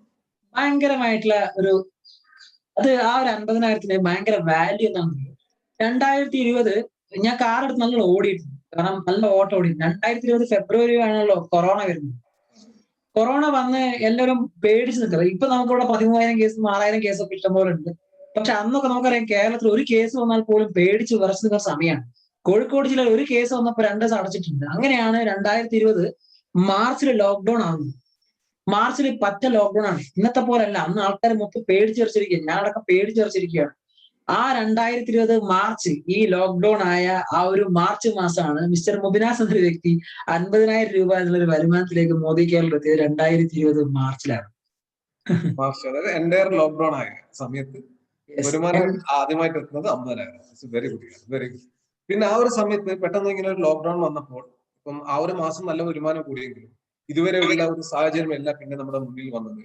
ഓഫീസ് തുറക്കുന്നില്ല, നമുക്ക് എവിടെയും ട്രാവൽ ചെയ്യാൻ പറ്റില്ല. ആ സമയത്ത് ബിസിനസ് മുന്നോട്ട് പോകുമോ അല്ലെങ്കിൽ വീണ്ടും പഴയ പോലെ ആവുമോ എന്നുള്ള ഒരു ഫ്രസ്ട്രേഷൻ ഒക്കെ ഉണ്ടായിരുന്നു, അല്ലെങ്കിൽ ഒരു ചലഞ്ച് ആയിട്ട് തോന്നിയായിരുന്നു ആ സമയത്ത്? എങ്ങനെയായിരുന്നു അതില് ഞാൻ ഏറ്റവും കൂടുതൽ സന്തോഷം, ഏറ്റവും കൂടുതൽ നന്ദിയുള്ളത് നമ്മുടെ ടീം ഗ്ലോബൽ അസോസിയേറ്റ്സ് ആയിട്ടുള്ള ജിഷാ സാറിനും ദിനേശ് സാറിനാണ് ഞാൻ ആ ഒരു സമയത്ത് ക്രെഡിറ്റ് കൊടുക്കുന്നത്. മറ്റൊന്നുമല്ല, നമ്മുടെ കമ്പനിയുടെ ഭാഗത്തുനിന്ന് സപ്പോർട്ട് തീർച്ചയായിട്ടും ഉണ്ട്.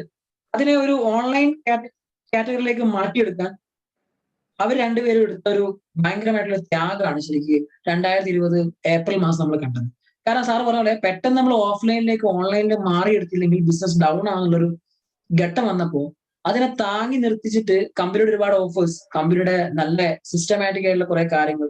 ശരിക്കും ഞാൻ ആ സമയത്തൊക്കെ ഒരുപാട് ആലോചിച്ചിട്ടുണ്ട് സാറേ. ഞാനത് വിട്ടുപോയതല്ല, ഞാൻ ലാസ്റ്റ് പറയാൻ ഇഷ്ടമാണ്. ശരിക്കും ഞാൻ സമീർജിയെ കാണാൻ വേണ്ടി ഞാൻ കഷ്ടപ്പെട്ട് ഞാൻ കടവുമായി 2000 രൂപ കടവുമായിട്ടാണ് ഞാൻ ചെന്നൈയിലേക്ക് പോയത്. ചെന്നൈയിൽ പ്രോഗ്രാം ഉണ്ട്, സാറിന് ഓർമ്മ അറിയില്ല. ചെന്നൈയിലെ പ്രോഗ്രാം ഞാനുണ്ട്. അന്ന് എന്റെ കയ്യിൽ ആകെയുള്ള ബാലൻസ് ഉള്ളത്, അന്ന് എനിക്ക് ടിക്കറ്റിന്റെ ബാലൻസ് പോലും സാറിന് തരാൻ പറ്റിയില്ല. അത്രയും കടമായിട്ടാണ് ഞാൻ അന്ന് ആ ഒരു പ്രോഗ്രാമിന് വന്നത്.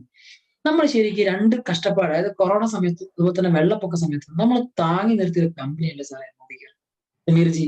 കാരണം ഞാൻ അന്ന് ചിന്തിച്ചൊരു കാര്യം സാറേ, ഈ വരുമാനത്തിൽ എങ്ങനെയുള്ള ഒറ്റ ഉത്തരേ ഉള്ളൂ. കാരണം ഞാൻ ആദ്യമായിട്ട് 6000 7000 ഒക്കെ വരുമാനം വാങ്ങുന്നതിന് മുന്നേ ഉള്ള മുബിനാസ് എന്നുള്ളത് ശരിക്കും ഈ വെള്ളപ്പൊക്കം വരുന്ന സമയത്താണ്. അന്ന് നമ്മള് സാധാരണ കേൾക്കാറുണ്ട്, കുപ്പി പൊട്ടിച്ചാൽ കൂടെ നിൽക്കുന്ന ഫ്രണ്ട്സ് അല്ല യഥാർത്ഥ ഫ്രണ്ട്ഷിപ്പ്. നമുക്കൊരു ആപത്ത് വരുമ്പോൾ നമ്മളെ കൂടെ നിൽക്കുന്ന ചങ്കുകളാണ് നമ്മളെ ഫ്രണ്ട്സ്. അങ്ങനെ നമ്മളൊരു ആപത്ത് ഘട്ടം വന്ന സമയത്ത് നമ്മളെ കൂടെ നിന്ന ഒരു കമ്പനിയും നമ്മളെ കൂടെ നിന്നൊരു MD അല്ലേ സാറേ നമ്മൾ സമീപിച്ചു. പിന്നെ എന്തിനാ ഞാൻ പേടിക്കേണ്ട ആവശ്യം, പിന്നെ എന്തിനാ ഞാൻ ബാക്കോട്ട് വെക്കേണ്ട ആവശ്യം? അങ്ങനെയാണ് 2020 ഈ ഒരു സാർ ചോദിച്ച പോലെ എങ്ങനെ മാറി. സ്ട്രഗിൾ ഉണ്ടായിരുന്നു, പക്ഷെ ഈ ഓൺലൈൻ മേഖലയിലേക്ക് ആ സമയത്ത് കമ്പനിയുടെ താങ്ങും അതുപോലെ തന്നെ നമ്മുടെ അസോസിയേഷന്റെ താങ്ങും ഒക്കെ ആയതുകൊണ്ട് കാര്യങ്ങൾ ഒന്നുകൂടി സ്മൂത്ത് ആയിട്ട് ഡ്രൈവ് ആയിട്ട് മുന്നോട്ട് പോയി. പിന്നെ ഞാൻ ഡൗൺ ആയിട്ടില്ല. Very good, very good. അങ്ങനെ 50,000 ഒക്കെ കഴിഞ്ഞു. പിന്നെ 1,00,000 എന്ന മാജിക്കൽ ഫിഗർ എല്ലാവരും ആഗ്രഹിക്കുന്ന ഒരു കാര്യമാണ്. 1,00,000. ഈ 1,00,000 വന്നത് ഏത് സമയത്തായിരുന്നു? 2020 ഓഗസ്റ്റിലാണ് ഞാൻ ആദ്യമായിട്ട് 1 ലാഖ് അടിക്കുന്നത്. 2020 ഓഗസ്റ്റ് മാസം. ഓഗസ്റ്റ് മാസം എന്നുള്ളത് നമുക്കറിയാം ലോക്ക്ഡൌൺ ഒഴിവാക്കി. ഒറ്റ ലോക്ക് തന്നെയാണ്. കാരണം നിങ്ങൾക്ക് അറിയാം, ഏകദേശം സെപ്റ്റംബർ ഒക്ടോബറിലാണ് ലോക്ക് ഒന്ന് ഒഴിവാക്കി കിട്ടിയത്. അപ്പോ ഈ ഓഗസ്റ്റ് മാസമൊക്കെ ലോക്ക്ഡൌൺ നമുക്ക് ഉണ്ട്, ഇളവുകളുണ്ട്. ആ സമയത്താണ് ഞാൻ 1 ലാഖ് അടിക്കുന്നത്. ആക്ച്വലി സാർ ചോദിച്ച പോലെ കാറ് എടുത്തതിനേക്കാളും കുറച്ചുകൂടെ എനിക്ക് ഭയങ്കരമായിട്ടുള്ള ഇമേജ് ക്രിയേറ്റ് ചെയ്തത് മില്യണർ എന്നൊരു കാറ്റഗറിയിൽ നിൽക്കുകയാണ്. കാരണം കാറിന് ഒരുപാട് ഊഹാപോഹങ്ങൾ ഉണ്ടാക്കി. ഇപ്പൊ ഈ പ്രോഗ്രാം കഴിയുന്ന ഒരുപാട് ആൾക്കാർ സംശയമുണ്ട്, അത് എങ്ങനെയാ കാർ കിട്ടുക, അങ്ങനെയുള്ള കുറെ കാര്യങ്ങളൊക്കെ ഉണ്ടാവും. പക്ഷെ മില്യണർ വേറെ ചർച്ചയില്ലല്ലോ. കുറെ ആൾക്കാർ എന്റെ സ്റ്റേറ്റ്മെന്റ് കാണാൻ വേണ്ടി എന്നെ വിളിച്ച് നേരിട്ട് വന്നിട്ട് എന്റെ ബാങ്കിൽ ക്രെഡിറ്റ് ആയ സ്റ്റേറ്റ്മെന്റ് ചോദിച്ചു. ഞാൻ കാണിച്ചു കൊടുത്തിട്ടുണ്ട്. വേറെ ഏത് കമ്പനി കാണിച്ചു കൊടുക്കാൻ പറ്റും അങ്ങനെ സ്റ്റേറ്റ്മെന്റ്? അങ്ങനെയാണ് മാറി മറിഞ്ഞത് ഭയങ്കരമായിട്ട്. 2020 ഓഗസ്റ്റ് മാസമാണ് മില്യൺ. പിന്നെ അവിടെ നിന്ന് ഇത് വരെ എല്ലാ മാസവും 1,00,000 കുറയാണ്ട് വരുമാനമുണ്ട്. ഏറ്റവും ഹയസ്റ്റ് പേ ഔട്ട് എത്രയായിരുന്നു മോദിക്കായിരുന്നു? 1,50,000, 1,42,000 സംതിങ് രൂപ വരും. അന്നൊരു ബാങ്ക് ലോൺ അടക്കാതിരുന്ന ബാങ്ക് മാനേജർ ഈ ഒരു 1,00,000 1,50,000 ഒക്കെ വന്ന സമയത്ത് എന്തായിരുന്നു ആ വ്യക്തിയുടെ പ്രതികരണം? ഞാൻ ആ വ്യക്തിയെ ഈ ആക്ച്വലി ഈ ബാങ്കിന്റെ ജപ്തി പ്രശ്നമൊക്കെ ഉണ്ടായിരുന്നു. അതൊന്നും മാറിയിട്ടൊന്നുമില്ല. പക്ഷെ അദ്ദേഹം ഒരുപാട് സഹായിച്ചു. കാരണം എന്റെ 50,000 ഒക്കെ കാണുന്നുള്ളൂ. അപ്പൊ 2020 ഫെബ്രുവരിയിലായിരുന്നു എന്റെ വീട്ടിലേക്ക് പോലീസുകാരൊക്കെ വരുന്നത്. 2020 ഫെബ്രുവരി മീൻസ് കാറൊക്കെ കിട്ടിയിട്ടുണ്ട്. അപ്പോഴും വരുമാനം 30-35 ആയിട്ടേ ഉള്ളൂ. ഒരുമിച്ച് അടക്കാനുള്ള പൈസ ആയിട്ടുള്ള കാറൊക്കെ കിട്ടിയിട്ടുണ്ട്. അപ്പൊ കാറൊക്കെ കിട്ടിയത് എന്റെ ശത്രുക്കളായിട്ടുള്ള കുറെ ആൾക്കാരുണ്ട്. എനിക്കറിയില്ല, അവര് ബാങ്കർ അറിയിച്ചതെന്ന് അറിയില്ല. അവന് കാറൊക്കെ കിട്ടിയിട്ടുള്ള അവനിപ്പോ അടയ്ക്കാനുള്ള ശേഷിയൊക്കെ നിങ്ങൾ എന്താ പ്രശ്നം ഉണ്ടാക്കാത്തത്? അങ്ങനെയാണ് 2020 എന്റെ വീട്ടിലേക്ക് പോലീസുകാരും ബാങ്കുകാരും വരുന്നത്. പോലീസുകാർ വരുമ്പോ എന്താ, ഒരു നാടൻ പ്രദേശത്ത് ഒരു വീട്ടിലേക്ക് കുറച്ച് പോലീസ് ജീപ്പും പോലീസുകാരും വരികയാണ് എന്തൊക്കെ അവസ്ഥ? ആ നാട്ടിൽ ഭയങ്കര ചർച്ച. എന്താ പ്രശ്നം, എന്താ പ്രശ്നം? നോക്കുമ്പോൾ സംബന്ധിച്ചാൽ ബാങ്കുകാർ ജപ്തി ചെയ്യാൻ വേണ്ടി വരികയാണ്. അവർ സർഫേസ് ആക്ട് എന്ന ആക്ട് ഉണ്ട്. ആ ഒരു ആക്ടില് മുൻ നോട്ടീസും കൊടുക്കേണ്ട ആവശ്യം, അവർക്ക് എപ്പോൾ വേണമെങ്കിൽ വിഡ്രോ ചെയ്യും. അങ്ങനെ അവര് ജപ്തി ചെയ്യാൻ വേണ്ടി വരികയാണ്. ജപ്തി ചെയ്യുമ്പോൾ എന്തെങ്കിലും ഇഷ്യൂസ് ഉണ്ടാവുന്ന തടയാൻ വേണ്ടിയാണ് പോലീസുകാർ വന്നത്. ഇതൊക്കെ കൂടി ആയപ്പോൾ കുറെ ആൾക്കാർ നാട്ടുകാരൊക്കെ കൂടി എന്റെ വീട്ടിൽ ഞാനില്ലായിരുന്നു, എന്റെ ഉമ്മ മാത്രമേ ഉള്ളൂ. ഉമ്മ കരഞ്ഞ് എന്തൊക്കെയോ ഒന്ന് കരഞ്ഞ് പിടിച്ചിട്ടാണ് അവര് ഒരാഴ്ച സമയം കൊടുത്തു. ആ ഒരാഴ്ച സമയം കൊണ്ട് എന്തെങ്കിലും ചെയ്യാൻ പറ്റും. അങ്ങനെയാണ് ഒരാഴ്ച കൊണ്ട് ഞാൻ ഹൈക്കോടതിയിൽ ഒരു വക്കീലിനെ പോയി കണ്ടു. ഇതൊക്കെ നടന്ന കാര്യമാണ്. ഞാൻ പയ്യോളൊരു വക്കീലിനെ പോയി കണ്ടു. ആ വ്യക്തി ഈ പറയുന്ന ഒരു ഒരു 10 ദിവസം സാവകാശം അതേ കിട്ടുള്ളൂ. കാരണം സർഫേസ് ആക്ടിന് വേറൊന്നും ചെയ്യാൻ പറ്റില്ല. 10 ദിവസം. ഈ 10 ദിവസം കിട്ടി. ഈ 10 ദിവസം ശരിക്കും മേലോട്ടൊക്കെ എന്താ സംഭവിക്കുക? ഒന്നും ചെയ്യാനില്ല. കാരണം 10 ദിവസം ഉള്ളത് മാസം അവസാനം 30-ാം തീയതിയാണ് 10 ദിവസം. ഇപ്പൊ ലീഡേഴ്സ് എല്ലാവരും അറിഞ്ഞു. ഇപ്പൊ ലീഡേഴ്സ് ഒക്കെ ഇപ്പൊ എന്തെങ്കിലും വരുമാനം കിട്ടണമെങ്കിൽ മോദിക്കുള്ള ഇൻകം വരണമെങ്കിൽ 9-ാം തീയതിയാണ്. അപ്പൊ അപ്പോഴേ അവർക്കൊക്കെ എന്ത് ചെയ്തിടാൻ പറ്റും. പക്ഷെ ഇത് 8-ാം തീയതിയാണ് ലാസ്റ്റ് ഡേറ്റ് കിട്ടിയത്. അപ്പൊ ഒന്നും ചെയ്യാൻ പറ്റാത്ത അവസ്ഥയാണ്. അപ്പൊ അങ്ങനെയാണ് നമ്മുടെ ഈ കൊറോണ വരുന്നത്. കൊറോണ വന്നതോടുകൂടി മൊറട്ടോറിയം കിട്ടി. അങ്ങനെയാണ് ഞാൻ ആ ഒരു മൊറട്ടോറിയത്തില് കഴിച്ചിട്ട് രക്ഷപ്പെട്ട ഒരു വ്യക്തിയാണ് ഞാൻ. അങ്ങനെയാണ് സാറേ മുന്നോട്ട് പോകുന്നത്. അപ്പോ ഞാൻ പറഞ്ഞ 2020 മാർച്ചിൽ 50,000 കിട്ടുന്നു. അതിന് മുന്നേ ഇദ്ദേഹം എന്നോട് ജോയിൻ ചെയ്തിട്ടുണ്ട്. ഈ ബാങ്കിലെ മാനേജർ ജോയിൻ ചെയ്ത് കുറെ മുന്നേ ജോയിൻ ചെയ്തിട്ടുണ്ട്. അദ്ദേഹം ജോയിൻ ചെയ്ത് വേറെ ഒന്നല്ല, എന്റെ വരുമാനം വരാൻ തുടങ്ങി. ആദ്യമൊക്കെ ഞാൻ മോദി കെയറിൽ വരുന്നതിന് മുന്നേ ഒക്കെ ബാങ്കിൽ പോകുമ്പോൾ ഞാൻ കരഞ്ഞുകൊണ്ടാണ് ബാങ്കിൽ പോവുക. പിന്നെ ഞാൻ പോകുന്ന ബാങ്കിൽ വെൽ ഇൻസൈഡ് ഒക്കെ ആക്കിയിട്ട് കയ്യിൽ 5 പൈസ ഇല്ല, എന്നാലും ഭയങ്കര ഇൻസൈഡ് ഒക്കെയാണ്, ഭയങ്കര സംസാരമാണ്, കരച്ചിലുള്ള, ഭയങ്കര കോൺഫിഡന്റ് ആണ്. അപ്പൊ അദ്ദേഹം എനിക്ക് എന്നെ ചോദിച്ചു, ഇങ്ങനെ ക്യാബിൽ ഏൽപ്പിച്ച്, എല്ലാം മുഗ്നാസ് ഇനി എങ്ങനെ ഇങ്ങനെ മാറിപ്പോയി, ഇനി എന്റെ മുമ്പിൽ കണ്ണീര് നിൽക്കുന്ന മുഗ്നാസ് അല്ലായിരുന്നു, ഇനി എങ്ങനെ ഇങ്ങനെ മാറിപ്പോയി. അപ്പൊ ഞാൻ പറഞ്ഞു, സാറേ നമ്മളെ ഈ ഒരു വീട് ഞങ്ങൾ പറഞ്ഞ അദ്ദേഹത്തിനോട് വെറുതെ പറഞ്ഞോട്ടോ, അത് എനിക്ക് ഞാൻ എന്ന് പറഞ്ഞ കാര്യട്ടോ, ഞാൻ നിങ്ങളോട് പറയുന്നത് നിങ്ങൾക്ക് ആക്സെപ്റ്റ് ചെയ്യാൻ പറ്റുന്നത്. ഈ വീട് ഒരു തീ പിടിച്ചു വിചാരിച്ചു, ആ വീട് തീ പിടിച്ച് കംപ്ലീറ്റ് കത്തി നശിച്ചു പോയി. ആ വീട്ടില് കത്തി നശിക്കാത്ത ഒരു സാധനം ഉണ്ട്, അതെന്തായിരിക്കും ചോദിച്ചു. അപ്പൊ അദ്ദേഹം ഇങ്ങനെ നോക്കി, അതെന്താ സംഭവം ചോദിച്ചു. അപ്പൊ ഞാൻ പറഞ്ഞ, അവിടുത്തെ നല്ല മൺപാത്രം ഉണ്ടാവും, ഈ മൺപാത്രം ഒരിക്കലും നശിച്ചു പോകില്ല. അപ്പം ആ ബാങ്കിൽ ചോദിച്ചു, എന്താ സംഭവം. ഞാൻ പറഞ്ഞു, ഇതിനേക്കാളും വലിയ തീച്ചൂളെന്നാണ് ഈ സാധനം ഉണ്ടാക്കിയത്. പിന്നെ നിങ്ങളെ വീട്ടിലെ തീ ഉണ്ടായി ഇത് നശിച്ചു, ആ ഒരു തീച്ചൂളയിൽ നിന്ന് ഉണ്ടായി വന്നാ ഞാൻ നിങ്ങളെ ബാങ്ക് ജപ്തിയല്ല, ഇനിയിപ്പോ നേരിട്ട് വന്ന് ഭൂമി കുളിങ്ങാണ്, ഞാൻ കുളിങ്ങല സാറേ. അപ്പൊ അദ്ദേഹം എന്നെ കുറെ നോക്കി സ്റ്റക്ക് ആയിപ്പോയി. ആക്ച്വലി എന്താ മോദിക്ക് എന്ന് വെച്ചാൽ, ഞാൻ പറഞ്ഞ അന്ന് ഞാൻ പറഞ്ഞ കാര്യമുണ്ട്, ഇപ്പോഴും ഞാൻ പറയാണ്. അന്ന് ഞാൻ അദ്ദേഹം സാറേ ചോദിക്കുന്ന ബുദ്ധിമുട്ട്, സാറിന് എത്ര വരുമാനം ചോദിച്ചു. അപ്പൊ എന്നോട് പറഞ്ഞു, ഞാൻ 35,000, എന്റെ ഇൻസെന്റീവ് അടക്കം 40,000 വരുന്നുണ്ടാവും. ഞാൻ പറഞ്ഞു, ഞാൻ ഇപ്പം മോദിക്കുള്ള വരുമാനം വന്ന് 20,000 രൂപയാണ്. പക്ഷെ ഞാൻ 2 കൊല്ലം കഴിഞ്ഞ് സാറിന് വരട്ടും. ആ 2 കൊല്ലം കഴിഞ്ഞ് ഞാൻ സാറിന് വരുമ്പോൾ എന്റെ വരുമാനം 3 ലക്ഷം ആയിരിക്കും. അന്നും സാറിന്റെ വരുമാനം 40-45 ഉണ്ടാവും. അതുകൊണ്ട് സാർ ആരോട് പറയുമ്പോൾ സൈലന്റ് ആയിട്ട് എന്റെ കൂടെ വന്നോ, ഞാൻ രക്ഷപ്പെടുന്നുണ്ടെങ്കിൽ എന്റെ കൂടെ സാറിനെ ഞാൻ രക്ഷപ്പെടുത്തു.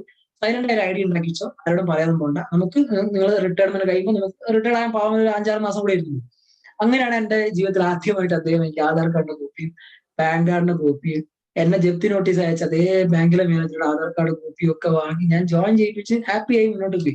അങ്ങനെ പോയ ഞാൻ, ഇപ്പൊ സാർ ചോദിച്ച പോലെ ഈ ലോക്ക്ഡൌൺ സമയത്ത് 2020 സെപ്റ്റംബറിലാണ് ഞാൻ മില്ലിയർ ആയല്ലോ, ഓഗസ്റ്റ് മില്ലിയർ ആയി. അപ്പൊ എനിക്ക് വരുമാനം അങ്ങനെ സെപ്റ്റംബറിൽ ലീഡേഴ്സ് എല്ലാവരും കൂടി ഇടപെട്ട് പൈസയൊക്കെ അവിടെ നിന്ന് ഇവിടുന്ന് കളക്ട് ചെയ്ത് ലീഡേഴ്സിന്റെ ഭാഗത്ത് വലിയൊരു സഹായമൊക്കെ ഉണ്ടായിരുന്നു. കുറെ ആൾക്കാർ, എന്റെ ടീമിലുള്ള ആൾക്കാർ, കുറച്ച് ആൾക്കാർ, എന്റെ കാര്യമായ ടീമിലുള്ള എന്റെ ഡൗൺലൈൻസിൽ എന്നെ പ്രിയപ്പെട്ട ആൾക്കാരെ കാണുന്ന കുറച്ച് ആൾക്കാരൊക്കെ ഉണ്ട്. അപ്പൊ അവരൊക്കെ എല്ലാവരും കൂടി നമ്മൾ ബാങ്ക് റെപ്രസെന്റേറ്റീവ്, ബാങ്ക് റെപ്രസെന്റ് മൊത്തം ലക്ഷം, ഒരു 7-8 ലക്ഷം രൂപ അങ്ങനെ കെട്ടാക്കിയിട്ട് ബാങ്കിൽ കൊണ്ടുപോയി വെച്ചു കൊടുത്തിട്ട് അത് ക്ലോസ് ചെയ്ത് ഞാൻ 2020 സെപ്റ്റംബറിൽ ആ ആധാരം വാങ്ങിയിട്ടില്ല. ആധാരം ഇങ്ങനെ ഉമ്മാന്റെ കയ്യിലേക്ക് എടുത്തോണ്ടല്ലോ, ഉമ്മ ഇങ്ങനെ നിലവിളിക്കുകയാണ്. കാരണം ഒരിക്കലും തിരിച്ചു കിട്ടുമെന്ന് വിചാരിക്കാത്ത ഒരു സാധനമാണ് തിരിച്ച് ഞാൻ കയ്യിലെടുത്ത് കൊടുത്തത്. എന്നിട്ട് ഞാൻ പറഞ്ഞു, എനിക്ക് എന്റെ ജീവിതത്തില് വലിയൊരു പാഠം പഠിപ്പിക്കാൻ വേണ്ടി സാറേ ഈ പറഞ്ഞ ഈ ഒരു സ്ട്രഗിൾ ഉണ്ടായിരുന്നു. ഈ സ്ട്രഗിൾ ഉണ്ടായ ശേഷം ഞാൻ എന്നൊരു വ്യക്തി മാറുമെന്ന് തോന്നിയാൽ മാത്രമേ എനിക്ക് ഒരു അവസരം തരുള്ളൂ ദൈവം നിശ്ചയിച്ചിട്ടുണ്ടാവാം. അതുകൊണ്ടായിരിക്കും ദൈവം ഇങ്ങനത്തെ ഒരു അവസരം എനിക്ക് കാണിച്ചു തന്നത്. പിന്നീട് നടന്നത് ചരിത്രങ്ങളാണല്ലോ, പിന്നീട് നടന്നതൊക്കെ ചരിത്രങ്ങളാണ്, മനുഷ്യൻ എല്ലാവർക്കും അറിയാലോ. പിന്നീട് നടന്ന ഒരു ചരിത്രം അങ്ങനെ എന്റെ കണ്ണ് നിറഞ്ഞുപോയി. കാരണം അത് നമ്മൾ ചില സിനിമയിലൊക്കെ കാണുന്ന ഒരു കഥയാണ്. അതൊക്കെ ലൈഫിൽ സാധിക്കുന്നത് മോദിക്കുന്ന ഒരു പ്ലാറ്റ്ഫോം ഓരോ വ്യക്തികളെ മാറ്റുന്ന ഓർത്തപ്പോഴേ നമുക്കൊക്കെ ഒരുപാട് പറഞ്ഞറിയിക്കാൻ പറ്റാത്തൊരു സന്തോഷമുണ്ട്. ഇത് തന്നെയാണ് സമീർ മോഹൻ സാറിന്റെ ഏറ്റവും വലിയ ആഗ്രഹം എന്ന് പറയുന്നത്. ഉപനാസ് അങ്ങനെ തിരിഞ്ഞു നോക്കുമ്പോൾ ഇന്ന് ടീമില് എത്ര പേര് ഒരു 30,000 മേളിൽ വരുമാനം വാങ്ങിക്കുന്നത്, 50,000 വരുമാനം വാങ്ങിക്കുന്നത്, കാറ് വാങ്ങിച്ചവർ, അങ്ങനെ ഒരു എത്ര പേരാ നല്ല സന്തോഷത്തിന്റെ കൈകൾ ഉപനാസിന്റെ മൂലം നടന്നു എന്നറിഞ്ഞാൽ? 6ഓളം വ്യക്തികൾ ഇന്ന് 30,000 മുകളിൽ വരുമാനം 6ഓളം വ്യക്തികൾ എന്റെ കൂടെ ഉണ്ട്.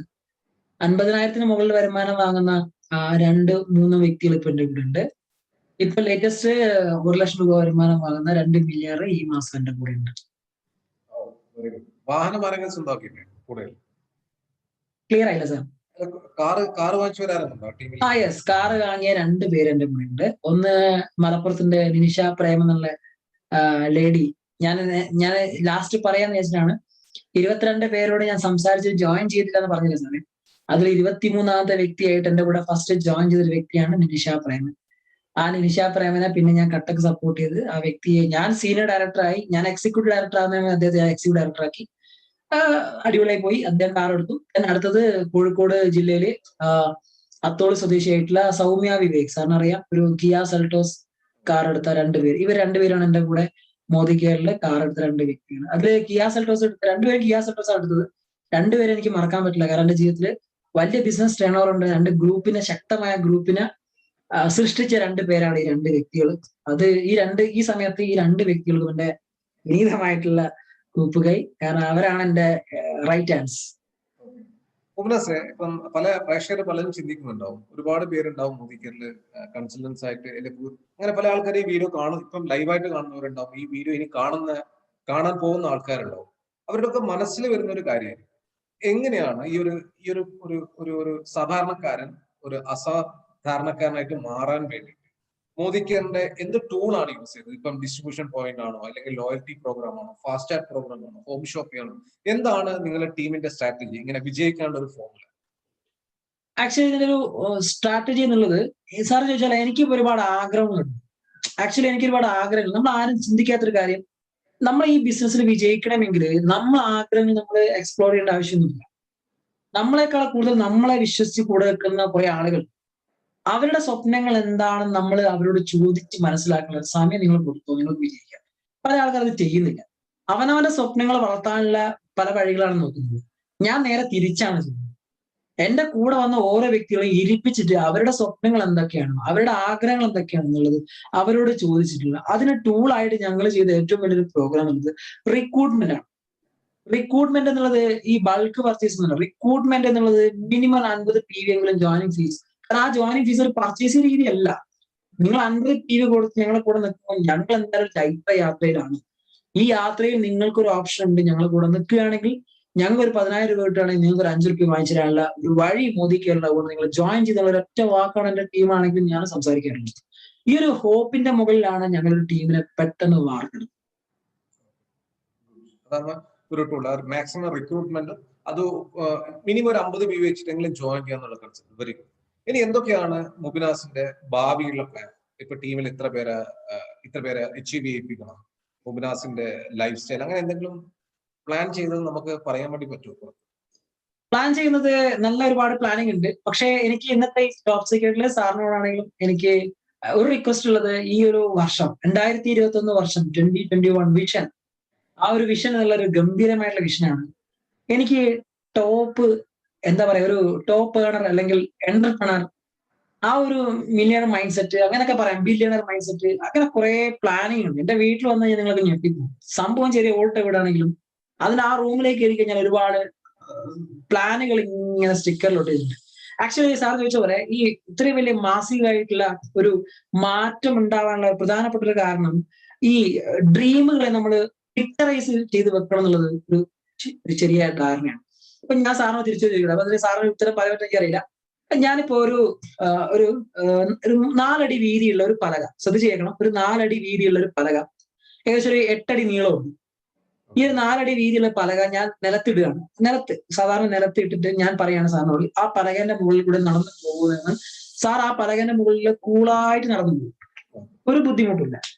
ഇതേ പലക ഞാൻ എടുത്തിട്ട് ഒരു 2 നില കെട്ടിടത്തിന്റെ മുകളിൽ വെച്ചിട്ട് ഇപ്പുറത്തെ കെട്ടിടത്തിന്റെ മുകളിൽ നിന്ന് അപ്പുറത്തെ കെട്ടിടത്തിന്റെ മുകളിൽ വെച്ചിട്ട് ഇതേ പലക നടന്നു പോകുന്ന സാറ് ചിലപ്പോൾ പേടിക്കും. കാരണം താഴെ വീഴുന്നുള്ള പേടിയാണ്. 100%. അതൊരു ചോദ്യമായിട്ട് ഞാൻ പറയുകയാണെങ്കിൽ, ഇപ്പം പ്രാക്ടീസ് ഇല്ലാതെ, ഇപ്പൊ ആദ്യമായിട്ട് നടക്കുന്ന, ഇപ്പം ഒരു അബ്നോർമൽ കണ്ടീഷനിലായ ഒരു വ്യക്തി ഒരു പക്ഷേ നടന്നു പോകും.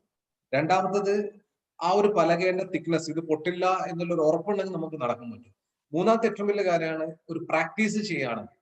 കാരണം അങ്ങനെ നടക്കുന്ന ഒരുപാട്, ഒരു കാറിൽ നേരിയ ഒരു നൂറിൽ കൂടെ നടക്കുന്ന ആൾക്കാരാണ്. അപ്പൊ ഒരു പ്രാക്ടീസ് ചെയ്യുകയാണെങ്കിൽ ആ വെരി കോൺഫിഡൻസോട് നടക്കാൻ വേണ്ടി പറ്റും. ഇതാണ് എന്നോട് ചോദ്യം ചോദിക്കുകയാണെങ്കിൽ എനിക്ക് പറയാൻ പറ്റും. തീർച്ചയായും സാർ, ഞാൻ അത് ചോദ്യ രീതിയല്ല, എന്റെ ചിന്താഗതി അതായിരുന്നു. പിക്ചറൈസ് ചെയ്യാൻ പല ആൾക്കാരും സാറേ മോദി കെയറിൽ കിറ്റ് ചെയ്ത് പോകാനും മോദി കെയറിൽ ഒരു 100% സക്സസ്ഫുള്ളിലേക്ക് പോകാൻ ഇല്ലാതിരിക്കാനുള്ള കാരണം സാറി പറഞ്ഞ പോലെ പിക്ചറൈസ് ചെയ്യാനുള്ള ഒരു മനക്കെട്ടി പല ആൾക്കാർക്കും ഇല്ല. ആ പിക്ചറൈസേഷൻ സാറാണ്. കാരണം മോദി കെയറിൽ വേറെ എന്താണുള്ളത്? മോദി കെയർ നല്ലൊരു പ്ലാറ്റ്ഫോം. കാരണം ഒരു ബിസിനസ് വിജയിക്കണമെങ്കിൽ നല്ല സർവീസ് ആയിരിക്കണം, നല്ല പ്രൊഡക്റ്റും ആയിരിക്കണം എന്നാണ്. ഇത് പ്രൊഡക്റ്റിന്റെ കാര്യമോ സർവീസിന്റെ കാര്യമോ കമ്പനിയുടെ ഭാഗത്ത് നിന്ന് 100-110% ജെനുവിനാണ്. ബാക്കി സർവീസിന്റെ കാര്യം നമ്മൾ നന്നായാൽ പോരെ. ഇപ്പൊ ഞാൻ എപ്പോഴും എന്റെ ടീമിലെ ആൾക്കാരെ പറയാറുണ്ട്, മോദി കെയർ നിങ്ങൾ എപ്പോ വന്നു എന്നൊരു കാര്യത്തിൽ യാതൊരു പ്രസക്തിയുമില്ല. എന്ത് ചെയ്തു, എങ്ങനെ ചെയ്തു. കാരണം മോദി കെയർ ഒരിക്കലും വർഷക്കണക്കിനല്ല വരുമാനം തരുന്നത്, വർക്കിന്റെ പീരീഡ്സും ടേൺ ഓവറിന്റെ കണക്കിലാണ് മോദി കെയർ വരുമാനം തരുന്നത്. അതുകൊണ്ട് തന്നെയാണ് ഈ പറഞ്ഞ സ്ട്രാറ്റജിയിൽ നല്ല രീതിയിൽ മുന്നോട്ട് പോകാൻ സാധിച്ചത്. ഇതുവരെ നെറ്റ്വർക്ക് ഇൻഡസ്ട്രീന്റെ ഭാഗമാകാത്ത, നെറ്റ്വർക്ക് ഇൻഡസ്ട്രി അത്രയും പ്രാധാന്യം കൽപ്പിക്കാത്ത, ഇതുവരെ മോദി കെയറിൽ ജോയിൻ ചെയ്യാത്ത പുതിയ വ്യക്തികളോട് ഒരു യൂത്ത് എന്ന രൂപത്തിൽ, സക്സസ് ആയ ഒരു ഇൻഡിവിജ്വൽ രൂപത്തിൽ, നല്ലൊരു മകൻ എന്ന രൂപത്തിൽ ഉള്ള മുബിനാസിന് എന്താണ് അവർ കൊടുക്കേണ്ട ഒരു ഉപദേശം, സജഷൻ? എനിക്കുള്ള ഏറ്റവും വലിയ ഉപദേശം, എന്റെ ഈ പ്രോഗ്രാം കാണുന്ന എല്ലാ വ്യക്തികളും എനിക്ക് പറയാനുള്ള ഒരു കാര്യം, ഞാൻ മനസ്സ് തുറന്ന് പറയുന്നു. നിങ്ങൾ ഈ പ്രോഗ്രാം കേൾക്കുന്നുണ്ടെങ്കിൽ നിങ്ങളാണ് ഈ ലോകത്തിലെ ഏറ്റവും വലിയ ഭാഗ്യവാൻ. മോദിക്കർ അവസരം കേട്ടോ ഞാൻ. കാരണം മോദിക്കർ എന്നൊരു അവസരം പോലൊരു അവസരം നമ്മൾ കൈ കിട്ടിയിട്ട് നമ്മൾ ശരിക്കും അതിനെ പുറംകാലം കൊണ്ട് മാറ്റി വെക്കുകയാണെങ്കിൽ നമ്മളെ ഏറ്റവും വലിയ ദുരന്തങ്ങൾ എന്തുകൊണ്ടെന്ന് പറഞ്ഞു. നമ്മുടെ നാട്ടില് എന്റെ വിദ്യാഭ്യാസം നിങ്ങൾ ഫസ്റ്റ് കേട്ടല്ലോ. ഈ ഒരു വിദ്യാഭ്യാസം വെച്ച് മാസം 1 ലക്ഷം രൂപ വരുമാനവും ഈ 2 വർഷം കൊണ്ട് ഈ 14 ലക്ഷം രൂപ കടം തീർക്കാനുള്ള വേറെ ഏതെങ്കിലും ഒരു ഓപ്ഷൻ നിങ്ങൾ കേരളത്തിന്റെ മണ്ണിലോ അല്ലെങ്കിൽ ഇന്ത്യയുടെ മണ്ണിലോ ഒന്ന് കാണിച്ചുകൊണ്ട് വേറെ ഏത് ഓപ്ഷൻ? കാരണം പല ആൾക്കാർക്കും നമ്മൾ തലമുറകളായിട്ട് നമ്മൾ ചെയ്യുന്ന കുറെ ബിസിനസ്, പാരമ്പര്യമായിട്ടുള്ള ബിസിനസ്സും ജോലികളും. ഇപ്പൊ PSC കിട്ടി സർക്കാർ ജോലി കിട്ടിയാൽ മാത്രമേ പെണ്ണ് കെട്ടാൻ പറ്റുള്ളൂ, അല്ലെ സർക്കാർ ജോലി കിട്ടിയാൽ മാത്രമേ ഹാപ്പിനെസ് ഉണ്ടായി പറ്റുള്ള ഒരു തലമുറ ഉണ്ടായിരുന്നു. ആ തലമുറയുടെ ഒരു പിന്നാമ്പുറം കുറെ ആൾക്കാർ ഇപ്പോഴും അത് ഏറ്റുപിടിക്കുന്നു. ഇന്നത്തെ അവസ്ഥ നിങ്ങൾക്ക് എല്ലാവർക്കും അറിയാം. പക്ഷെ കാലഘട്ടം മാറുമ്പോൾ ആ കാലഘട്ടം മാറാൻ ഒരു സാമാന്യമായിട്ടുള്ള ഒരു തിരിച്ചറിവ് യൂത്ത് ആയിട്ടുള്ള പല ആൾക്കാരും ഇനിയെങ്കിലും എടുക്കണം എന്നുള്ളൊരു റിക്വസ്റ്റ് ആണ്. കാരണം അതുകൂടി പറഞ്ഞുതരാം, ഏറ്റവും വലിയ ഇൻഡസ്ട്രിയായി മാറിക്കൊണ്ടിരിക്കുന്ന മേഖലയാണ്. ലോകത്തിലെ ഏറ്റവും വലിയ ഇൻഡസ്ട്രി എന്നത് ഫിലിം ഫീൽഡും IT ഫീൽഡും മാത്രമല്ല, ലോകത്തിലെ ഏറ്റവും വലിയൊരു ഇൻഡസ്ട്രിയായി മാറിയിരിക്കുകയാണ് ഇപ്പൊ MLM ഫീൽഡ്. നെറ്റ്വർക്ക് മാർക്കറ്റിംഗ് അനുദിനം ഗ്രോത്ത് ചെയ്ത് കൊണ്ടിരിക്കുകയാണ്. അപ്പൊ നിങ്ങൾ ചെയ്യേണ്ട കാര്യത്തിലേ ഉള്ളൂ. എനിക്ക് നിങ്ങളോട് റിക്വസ്റ്റ് എന്നുള്ളത്, എന്റെ ഒരു അനുഭവം കൊണ്ട്, ഇതൊരു തള്ളാനോ അല്ലെങ്കിൽ ഒരു ജെനുവിൻ ആയിട്ടുള്ള കാര്യം മാത്രമേ ഞാൻ സംസാരിച്ചിട്ടുള്ളൂ. ഈ ജെനുവിനിൽ സംസാരിക്കാൻ ഒറ്റ കാര്യമുള്ളൂ. നിങ്ങൾ ഇപ്പൊ എന്ത് ബിസിനസ് ആണെങ്കിലും അതൊക്കെ മാറ്റി വെച്ചിട്ട് നിങ്ങൾ ഒരു ദിവസം 2 മണിക്കൂറെങ്കിലും ആത്മാർത്ഥതയോട് നിങ്ങൾ മോദിക്കറെ സ്നേഹിച്ചിട്ട് മോദിക്കറിനെ ഇഷ്ടപ്പെട്ടിട്ട് വർക്ക് ചെയ്യാൻ നിങ്ങൾ തയ്യാറാണെങ്കിൽ U are A winner in 6 months. പക്ഷെ ആ 2 മണിക്കൂർ നിങ്ങൾ പിശിക്കാൻ പാടില്ല. കാരണം 2 മണിക്കൂറും പിശുക്കത്തിന് കാണിക്കരുത്. കഷ്ടപ്പെട്ട് മോദിക്കറിനെ വർക്ക് ചെയ്യരുത്, ഇഷ്ടപ്പെട്ട് മോദിക്കർ വർക്ക് ചെയ്യണം. അതാണ് മോദിക്കറിന്റെ ഫിലോസഫി. അതിനിടയിൽ എനിക്കൊരു വിട്ടുപോയൊരു ചോദ്യം. എന്നോടൊരു പലകയുടെ ഒരു കാര്യം പറഞ്ഞു. ആ പലക എന്താണ് മുബിരാസ് കണക്ട് ചെയ്തത്? ആക്ച്വലി സാർ നമ്മള് അത് ഞാൻ കണക്ട് ചെയ്യാനുള്ള കാരണം, നമ്മളെ നാട്ടിലൊരു ഒരു ചൊല്ലുണ്ട്, ഈ പൈസക്കാരുണ്ടാവുക എന്നുള്ളത് കേരളത്തിനെ സംബന്ധിച്ചിടത്തോളം മാക്സിമം എൻഡ് എന്നുള്ളത് ഗൾഫുകാരാണ്. ഗൾഫ് പോയൊരു 10 വർഷം 20 വർഷം ജോലി ചെയ്താൽ അല്ലെങ്കിൽ എന്തെങ്കിലും ബിസിനസ് ചെയ്താൽ 20 വർഷം കൊണ്ട് പ്രവാസ ജീവിതം കഴിഞ്ഞ് നാട്ടിൽ വന്നൊരു കാർ എടുക്കുന്നു, അതിനുശേഷം ഒരു വീട് എടുക്കുന്നു, ഒരു വയസ്സുകാലാകുമ്പോഴേക്കും കാറും വീടൊക്കെ ആക്കി മക്കൾക്ക് വേണ്ടി സെറ്റ് ചെയ്യുന്നു, പിന്നീട് ശിഷ്ടകാലം ജീവിച്ചു പോകുന്നു. ഈ ഒരു ചക്രത്തിലാണ് നമ്മുടെ കേരള സമൂഹം മുന്നോട്ട് പോകുന്നത്. അതിന് കുറച്ച് പിന്നെ ബാക്കിയുള്ള കുറച്ച് ആൾക്കാർ എന്നുള്ളത് സർക്കാർ ഉദ്യോഗസ്ഥന്മാർ അല്ലെങ്കിൽ തറവാട് സ്വത്ത്, എന്താ പറയാ, താവഴിയായിട്ട് കിട്ടിയ സ്വത്ത് കൊണ്ട് സർക്കാർ ജോലി കിട്ടുന്നു, അതിന് മുഖാന്തരം ഒരു കാർ എടുക്കുന്നു, അതിന് നല്ല വീടുണ്ടാക്കുന്നു. ഒരു 100 ഏക്കറുള്ള തറവാടാണെങ്കിൽ അത് അടുത്ത തലമുറ വരുമ്പോഴേ അത് 50 ഏക്കർ ആയിട്ടുണ്ടാവും. അതിപ്പെല്ലാം കൂടി കാരണം ജോലിക്കാർ മാത്രമാണ്, ഇപ്പൊ അതിലും കൂടി 20 സെന്റ് ആയിട്ടുണ്ടാവാം. അങ്ങനെ മാറുന്ന സമയത്ത് നമ്മൾ പെട്ടെന്ന് ഒരു സുപ്രഭാതത്തിൽ മോദി കെയറിൽ വന്നാൽ 2 വർഷം കൊണ്ട് കാറ് കിട്ടും അല്ലെങ്കിൽ വീട് കിട്ടും എന്ന് പറയുമ്പോൾ അത് ദഹിക്കാൻ കുറച്ച് പ്രയാസമാണ്. ഞാൻ നേരത്തെ പറഞ്ഞ പോലെ ആ പലക താഴെയാണുള്ളത്, ഇതേ പലക തന്നെയാണ് മുകളിലുള്ളത്, പക്ഷെ രണ്ട് ഘട്ടാണ്. അപ്പൊ താഴെ നമുക്ക് സർക്കാർ ജോലി അല്ലെങ്കിൽ ഗൾഫിൽ പോയാൽ കാറ് കിട്ടാൻ പറ്റുമെന്ന് നമ്മൾ കൂളായിട്ട് വിശ്വസിക്കുന്നു. അതേ സാധനം നമ്മൾ മോദിക്ക് 2 നില ബിൽഡിങ്ങിന് മുകളിൽ ഈ കാറും വീടും വെച്ച് കഴിഞ്ഞാൽ നമ്മളെ നേടിയെടുക്കാൻ നമ്മൾ പേടിക്കുന്നു. എന്തുകൊണ്ട്? ഇതാണ് ഞാൻ ആ ഒരു പോയിന്റോട് ഉദ്ദേശിച്ചത്. കാരണം 2 വർഷം എടുത്തിട്ടേ ഉള്ളൂ ഞാൻ മോദി കെയറിൽ കാർ ഫണ്ട്. ഇപ്പൊ കണക്കിന് പോവാണെങ്കിൽ 2-3 മാസം കൊണ്ട് ഞാൻ ഒരു വീടുണ്ടാവും.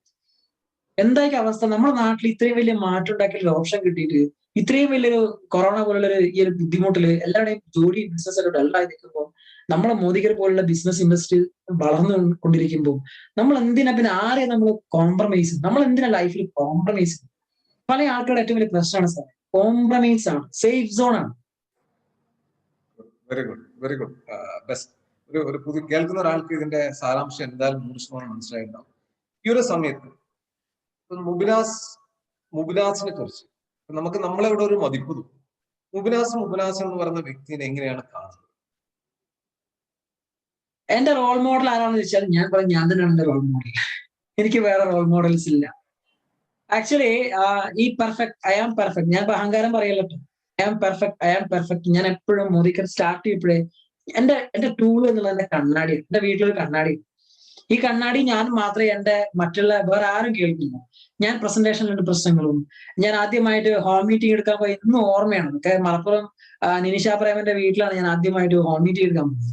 എന്റെ കൈയും കാലും വരച്ച് എനിക്ക് മാത്രമേ അറിയൂ.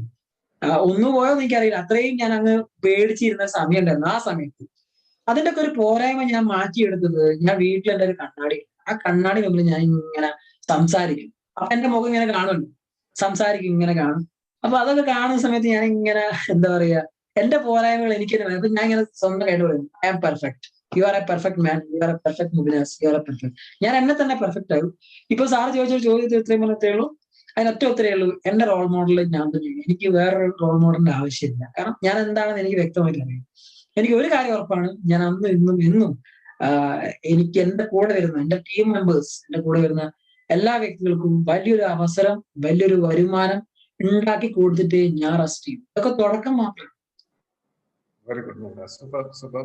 മുംതാസിനെ പോലെ തന്നെ മമ്മൂട്ടിയും ഒരു ഇന്റർവ്യൂവിൽ പറഞ്ഞാണ് സിനിമയിൽ വരുന്ന മുന്നേ ഏറ്റവും കൂടുതൽ അഭിനയിച്ചത് കണ്ണാടിയുടെ മുന്നിലാണ്. കണ്ണാടി വലിയൊരു ടൂളാണ്, നമുക്ക് നമ്മളെ മനസ്സിലാകുന്നത്. പക്ഷെ ഇപ്പൊ ഞാൻ എല്ലാവരോടും പറയുന്നത് കണ്ണാടി, ഞാനും കണ്ണാടിയിൽ കൊണ്ടുവന്നായിരുന്നു മുന്നേ പല ചെയ്തില്ല. ഇപ്പൊ ആ ഒരു കണ്ണാടി എന്ന് പറയുന്നത് ഇപ്പൊ നമുക്കൊരു മൊബൈലിൽ നമുക്ക് കാണാം, നമ്മുടെ പെർഫോമൻസിൽ അല്ലെങ്കിൽ നമ്മുടെ സംസാരിക്കുന്ന രീതി എങ്ങനെയാണ്, നമ്മുടെ പാകപ്പിഴകൾ എന്തൊക്കെയെന്ന് മനസ്സിലാക്കാൻ നമുക്ക് കണ്ണാടിക്ക് പകരം ഇപ്പം മൊബൈൽ അല്ലെങ്കിൽ ഒരു റെക്കോർഡഡ് ആയിട്ടുള്ള എന്തെങ്കിലും സാധനം നമ്മുടെ മുന്നിൽ വെച്ച് ചെയ്ത് കഴിഞ്ഞാൽ നമ്മുടെ പ്രതിബിംബം പോലെ നമുക്ക് കാണാൻ വേണ്ടി പറ്റും.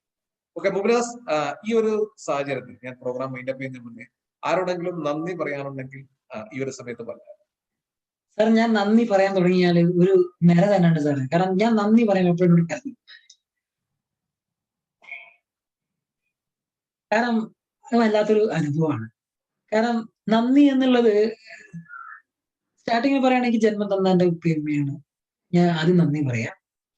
പിന്നീട് അതിനുശേഷം നന്ദി പറയാൻ തുടങ്ങിയാൽ ഒരു നേരം എന്റെ ജീവിതത്തിലേക്ക് കൈ പിടിച്ച് കൊണ്ടുവന്ന ബാബുവേട്ടനാണെങ്കിലും സ്മിത മേഡം ആണെങ്കിലും എന്റെ ടീമായിട്ടുള്ള ആളുകളാണെങ്കിലും ലീഡേഴ്സ് ആണെങ്കിലും നിനിഷ മേഡം, മലപ്പുറത്തിലെ നിനിഷ മേഡം, അതുപോലെ തന്നെ വിവേക് സാറ്, ഹരികൃഷ്ണൻ, എന്റെ ലീഡേഴ്സ് ആയിട്ടുള്ള ബാലകൃഷ്ണൻ മാഷി, അമൃതവല്ലി ചേച്ചി, സ്മിത മേഡം, ജിതേഷ് സാറ്, ഏറ്റവും വലിയ എന്റെ ഏറ്റവും പ്രിയപ്പെട്ട ലീഡർ ജിതേഷ് സാറാണ്. ഒന്ന് വിചാരിക്കരുത്, അവരാണ് ഏറ്റവും കൂടുതൽ എന്റെ കൂടെ ഫീൽഡിൽ ഉണ്ടായിരുന്നത്.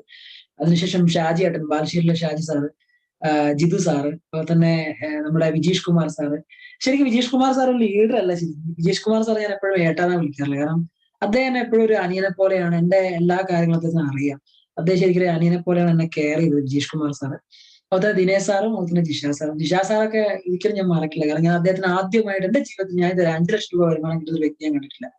അങ്ങനെ അദ്ദേഹത്തിനെ കാണാനായിട്ട് തള്ള തന്നെയാണോ അല്ല നേരിട്ട് ജീവിതത്തിൽ ആദ്യമായിട്ട് കാണാൻ വേണ്ടിയിട്ട് ഞാൻ അദ്ദേഹത്തിനെ കാണാൻ വേണ്ടിയിട്ട് മലപ്പുറം ജില്ലയിലെ കക്കാട് വരെ ഞാൻ പോയിട്ടുണ്ട്.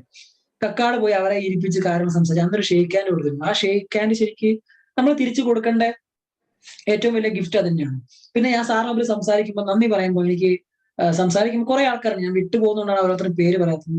എല്ലാവരും മനസ്സിലുണ്ട്. ഇപ്പോഴത്തെ ഈ സിറ്റുവേഷൻ അറിയാലോ, ഈ ഓൺലൈൻ ഒരു എക്സൈറ്റ്മെന്റ്, അതിൽ ഒരുപാട് ആൾക്കാരെ പേര് വിട്ടുപോകും.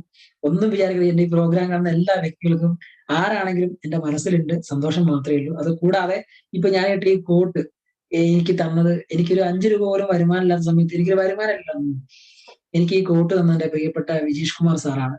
അദ്ദേഹത്തിന്റെ കോട്ടാണിത്. അദ്ദേഹം പറയുന്ന ഉപന്യാസം വെച്ചോളൂ, ഉപന്യാസം നാളും ചേരും, എന്റെ ആ ഗിഫ്റ്റ് ആയി കിടക്കട്ടെ. തിരിച്ച് ഞാൻ എന്താണ് സാറേ തരേണ്ടതെന്ന് ചോദിച്ചിട്ടുണ്ട്. അപ്പൊ അദ്ദേഹം പറഞ്ഞത് എനിക്ക് വേറൊന്നും വേണ്ട, ഇതുപോലെ 100 കോട്ടിട്ട GBDs എനിക്ക് തന്നാൽ മതി, നോക്കാം, അത് പാലിക്കും. What A powerful statement. എനിക്ക് പ്രേക്ഷകരോട് പറയാനുള്ള ഒരു കാര്യം, മുബിനാസിന്റെ മൂവി കെയർ ലൈഫിലെ ഏറ്റവും ഹയസ്റ്റ് ടൈറ്റിൽ ആയിരിക്കുന്ന ക്രൗൺ ഡയമണ്ട് ഡയറക്ടർ കഴിഞ്ഞ മാസമാണ് ഈ വ്യക്തി നേടിയത്. സോ മുബിനാസിനെ കമ്പനിയുടെ ഭാഗത്ത് നിന്ന് ഒരുപാട് അഭിനന്ദനങ്ങൾ. Thank you sir, thank U. എനിക്ക് തോന്നുന്നു ഇതുവരെയുള്ള പേ ഔട്ടിൽ വെച്ച് ഏറ്റവും ബെസ്റ്റ് പേ ഔട്ട് മുബിനാസിന് ലഭിക്കാൻ പോകുന്നതും ഈ കഴിഞ്ഞ 2023 ജൂൺ മാസമായിരിക്കും. അങ്ങനെ ആവട്ടെ എന്ന് ഞാൻ ആശംസിക്കുന്നു. തീർച്ചയായും, കാരണം ഈ ജൂൺ മാസം അറൌണ്ട് 3 lakhs മുകളിൽ വരുമാനമുണ്ട്. വാ, സൂപ്പർ, മതിയോ? ലൈഫ് അങ്ങനെ മുന്നോട്ട് പോട്ടെ. എപ്പോഴും ഈ ഒരു ആയുരാരോഗ്യ സാമ്പത്തിക സൗഖ്യം മോദിക്കറിന്റെ ഭാഗമായിട്ട് ഉണ്ടാകാം. മുബിനാസ് പ്രാർത്ഥിക്കുന്ന ജഗദീശ്വരൻ മുബിനാസ് ഇനി കൊണ്ടുവരാൻ പോകുന്ന ആൾക്കാരും ഇപ്പൊ ഉള്ള ടീമിലെ എല്ലാ ആൾക്കാർക്കും ഈ ഒരു തഥാസു എന്ന് പറഞ്ഞ നല്ലൊരു ഐശ്വര്യം എപ്പോഴും ഉണ്ടാകും. സോ മുബിനാസ്, നമ്മൾ ഈ സെഷൻ ഇവിടെ വൈൻഡപ്പ് ചെയ്യാം. ഈ ഒരു 1.5 വർഷം സമയമായിട്ട് ഇതുവരെ ടോപ്പ് സീക്രട്ട് മാക്സിമം ഒരു മണിക്കൂറാണ് കൊണ്ടുപോയത്. ഇപ്പം 1.5 മണിക്കൂറായിട്ട്, കാരണം എനിക്ക് തീർക്കാൻ തോന്നിയില്ല. കാരണം ഒരു ലൈവായിട്ട് ഒരുപാട് പേർക്ക് പ്രചോദനം കിട്ടുന്ന വണ്ടർഫുൾ ടെസ്റ്റിമോണിയാണ് ഒരു ജീവിത കഥ. മരിക്കാൻ പോയ ഒരു ചെറുപ്പക്കാരൻ ജീവിച്ച് കാണിച്ചു കൊടുത്തതാണ് ലോകത്തിൽ. അതാണ് എല്ലാ ആൾക്കാരും ചെയ്യേണ്ടത്. നല്ലൊരു മകൻ എന്ന രൂപത്തിൽ, നല്ലൊരു അപ്ലൈൻ എന്ന രൂപത്തിൽ എല്ലാ പ്ലാറ്റ്ഫോമിലും മുബിനാസ് ഇപ്പം ബാച്ചിലർ ആണ്. ഇപ്പൊ ഇനി വരുന്ന കുടുംബം ഒക്കെ അങ്ങനെ ഒരു വല്ലാത്തൊരു ടെസ്റ്റിമോണിയാണ്. കാരണം വീട് ജപ്തി വന്ന സാഹചര്യത്തിൽ ഉപ്പക്ക് അങ്ങനെ ഒരു ഉത്തരവാദിത്വം കൊടുക്കുക, അതൊരു മകൻ ഏറ്റെടുക്കുക എന്നൊക്കെ പറഞ്ഞാൽ നമ്മൾ ഫിലിമിൽ മാത്രം കാണുന്നില്ല. അപ്പൊ ഈ ഒരു ഇന്നത്തെ ഒരു ടൂൾ എന്ന് പറയുന്നത്, എന്താ പറയുന്നത്, ടോപ്പ് സീക്രട്ട് ഒരുപാട് പുതിയ ആൾക്കാർക്ക് മോദിക്കലുള്ള കൺസൾട്ടൻസിനും ഒരു പ്രചോദനമാവുന്ന കാര്യത്തിൽ യാതൊരു സംശയവുമില്ല. അപ്പൊ അതുകൊണ്ടാണ് ഈ 1.5 മണിക്കൂർ പോയതുപോലെ നമ്മൾ അറിഞ്ഞിട്ടില്ല. മുബിനാസെ, ഒരുപാട് സന്തോഷം. നമുക്ക് ഇനിയും കാണാം. ടോപ്പ് സീക്രട്ട് മറ്റൊരു. Thank you sir, thank you. എന്നെ ഈ ഒരു വേദിയിലേക്ക് സാറ് ക്ഷണിച്ചത് എനിക്ക് വളരെ സന്തോഷമുള്ള കാര്യമാണ്. എനിക്ക് ഒറ്റ റിക്വസ്റ്റ് ചെയ്യുള്ളൂ സാർ. എനിക്ക് വളരെ ഒരു ആഗ്രഹമുള്ള കാര്യമാണ് ഈ സമയത്ത് സാറിനാണെങ്കിൽ റിക്വസ്റ്റ് ചെയ്യാനും ഓൺലൈനായിട്ട്. എനിക്ക് സമീർ മൂസ് സാറിന്റെ നേരിട്ട് കണ്ടാൽ കൊള്ളാന്ന് ഭയങ്കരമായിട്ടുള്ള ആഗ്രഹമുണ്ട്. അറ്റ്ലീസ്റ്റ് നമ്മുടെ ഓൺലൈൻ മീറ്റിംഗ് സമയത്ത് ഒന്ന് മെൻഷൻ ചെയ്താൽ പോലും കൊള്ളാറുണ്ട്. അത്രയും ഞാൻ ഇഷ്ടപ്പെടുന്ന ഒരു വ്യക്തിയാണ്. എനിക്ക് ആ ഒരു അവസരം ഇല്ലായിരുന്നു ഞാൻ ഇന്ന് മണ്ണിലില്ല, ഈ ഭൂമിയിലില്ല. അതുകൊണ്ട് തന്നെ സാറ് ലോ ഓഫ് അട്രാക്ഷൻ എന്ന് പറഞ്ഞ പോലെ ഇപ്പൊ മുബിനാസ് പറഞ്ഞ ഒരു കാര്യം ഈ മാസം ജൂലൈ മാസം 10-ാം തീയതി നടക്കുകയാണ്. മുബിനാസിന് ഇപ്പം നേരിട്ട് കാണാൻ പറ്റില്ല, ഓക്കെ, ഇപ്പം ഈ ഒരു സിറ്റുവേഷൻ അങ്ങനെയാണ്. പക്ഷെ ഒരു ഓൺലൈൻ പ്ലാറ്റ്ഫോമിൽ കൂടെ മുബിനാസിന് ഒരു യോഗ്യപ്പെട്ട, അല്ലെ മുബിനാസ് അത് ആ ഒരു സെഷന്റെ ഭാഗം ആവാൻ ഓൾറെഡി യോഗ്യനാണ്. അപ്പൊ മുബിനാസിന് സമീർ സാറായിട്ട് നേരിട്ട് സംസാരിക്കാനുള്ള ഒരു അവസരം ഈ 10-ാം തീയതിയാണ്. ഓക്കെ, അപ്പൊ ലോ ഓഫ് അട്രാക്ഷൻ ആഗ്രഹിക്കുന്നൊക്കെ ദൈവം വളരെ പെട്ടെന്ന് തരുന്ന ഒരു സമയമാണ്. അപ്പൊ ഈ ആഗ്രഹം സാധിച്ചിരിക്കും, നോ ഡൗട്ട് അറ്റ് ഓൾ. അപ്പൊ അങ്ങനെ സംഭവിക്കട്ടെ. അപ്പോ മറ്റൊരു കഴിഞ്ഞല്ലോ മുബിനാസ്, ഞാൻ പ്രോഗ്രാം മറ്റൊരു വ്യക്തിയുടെ ജീവിത കഥയുമായി നമുക്ക് അടുത്ത ടോപ്പ് സീക്രട്ടിൽ കാണാം. അതുവരേക്കും ജിനി സൈനിങ് ഓഫ്. ബൈ.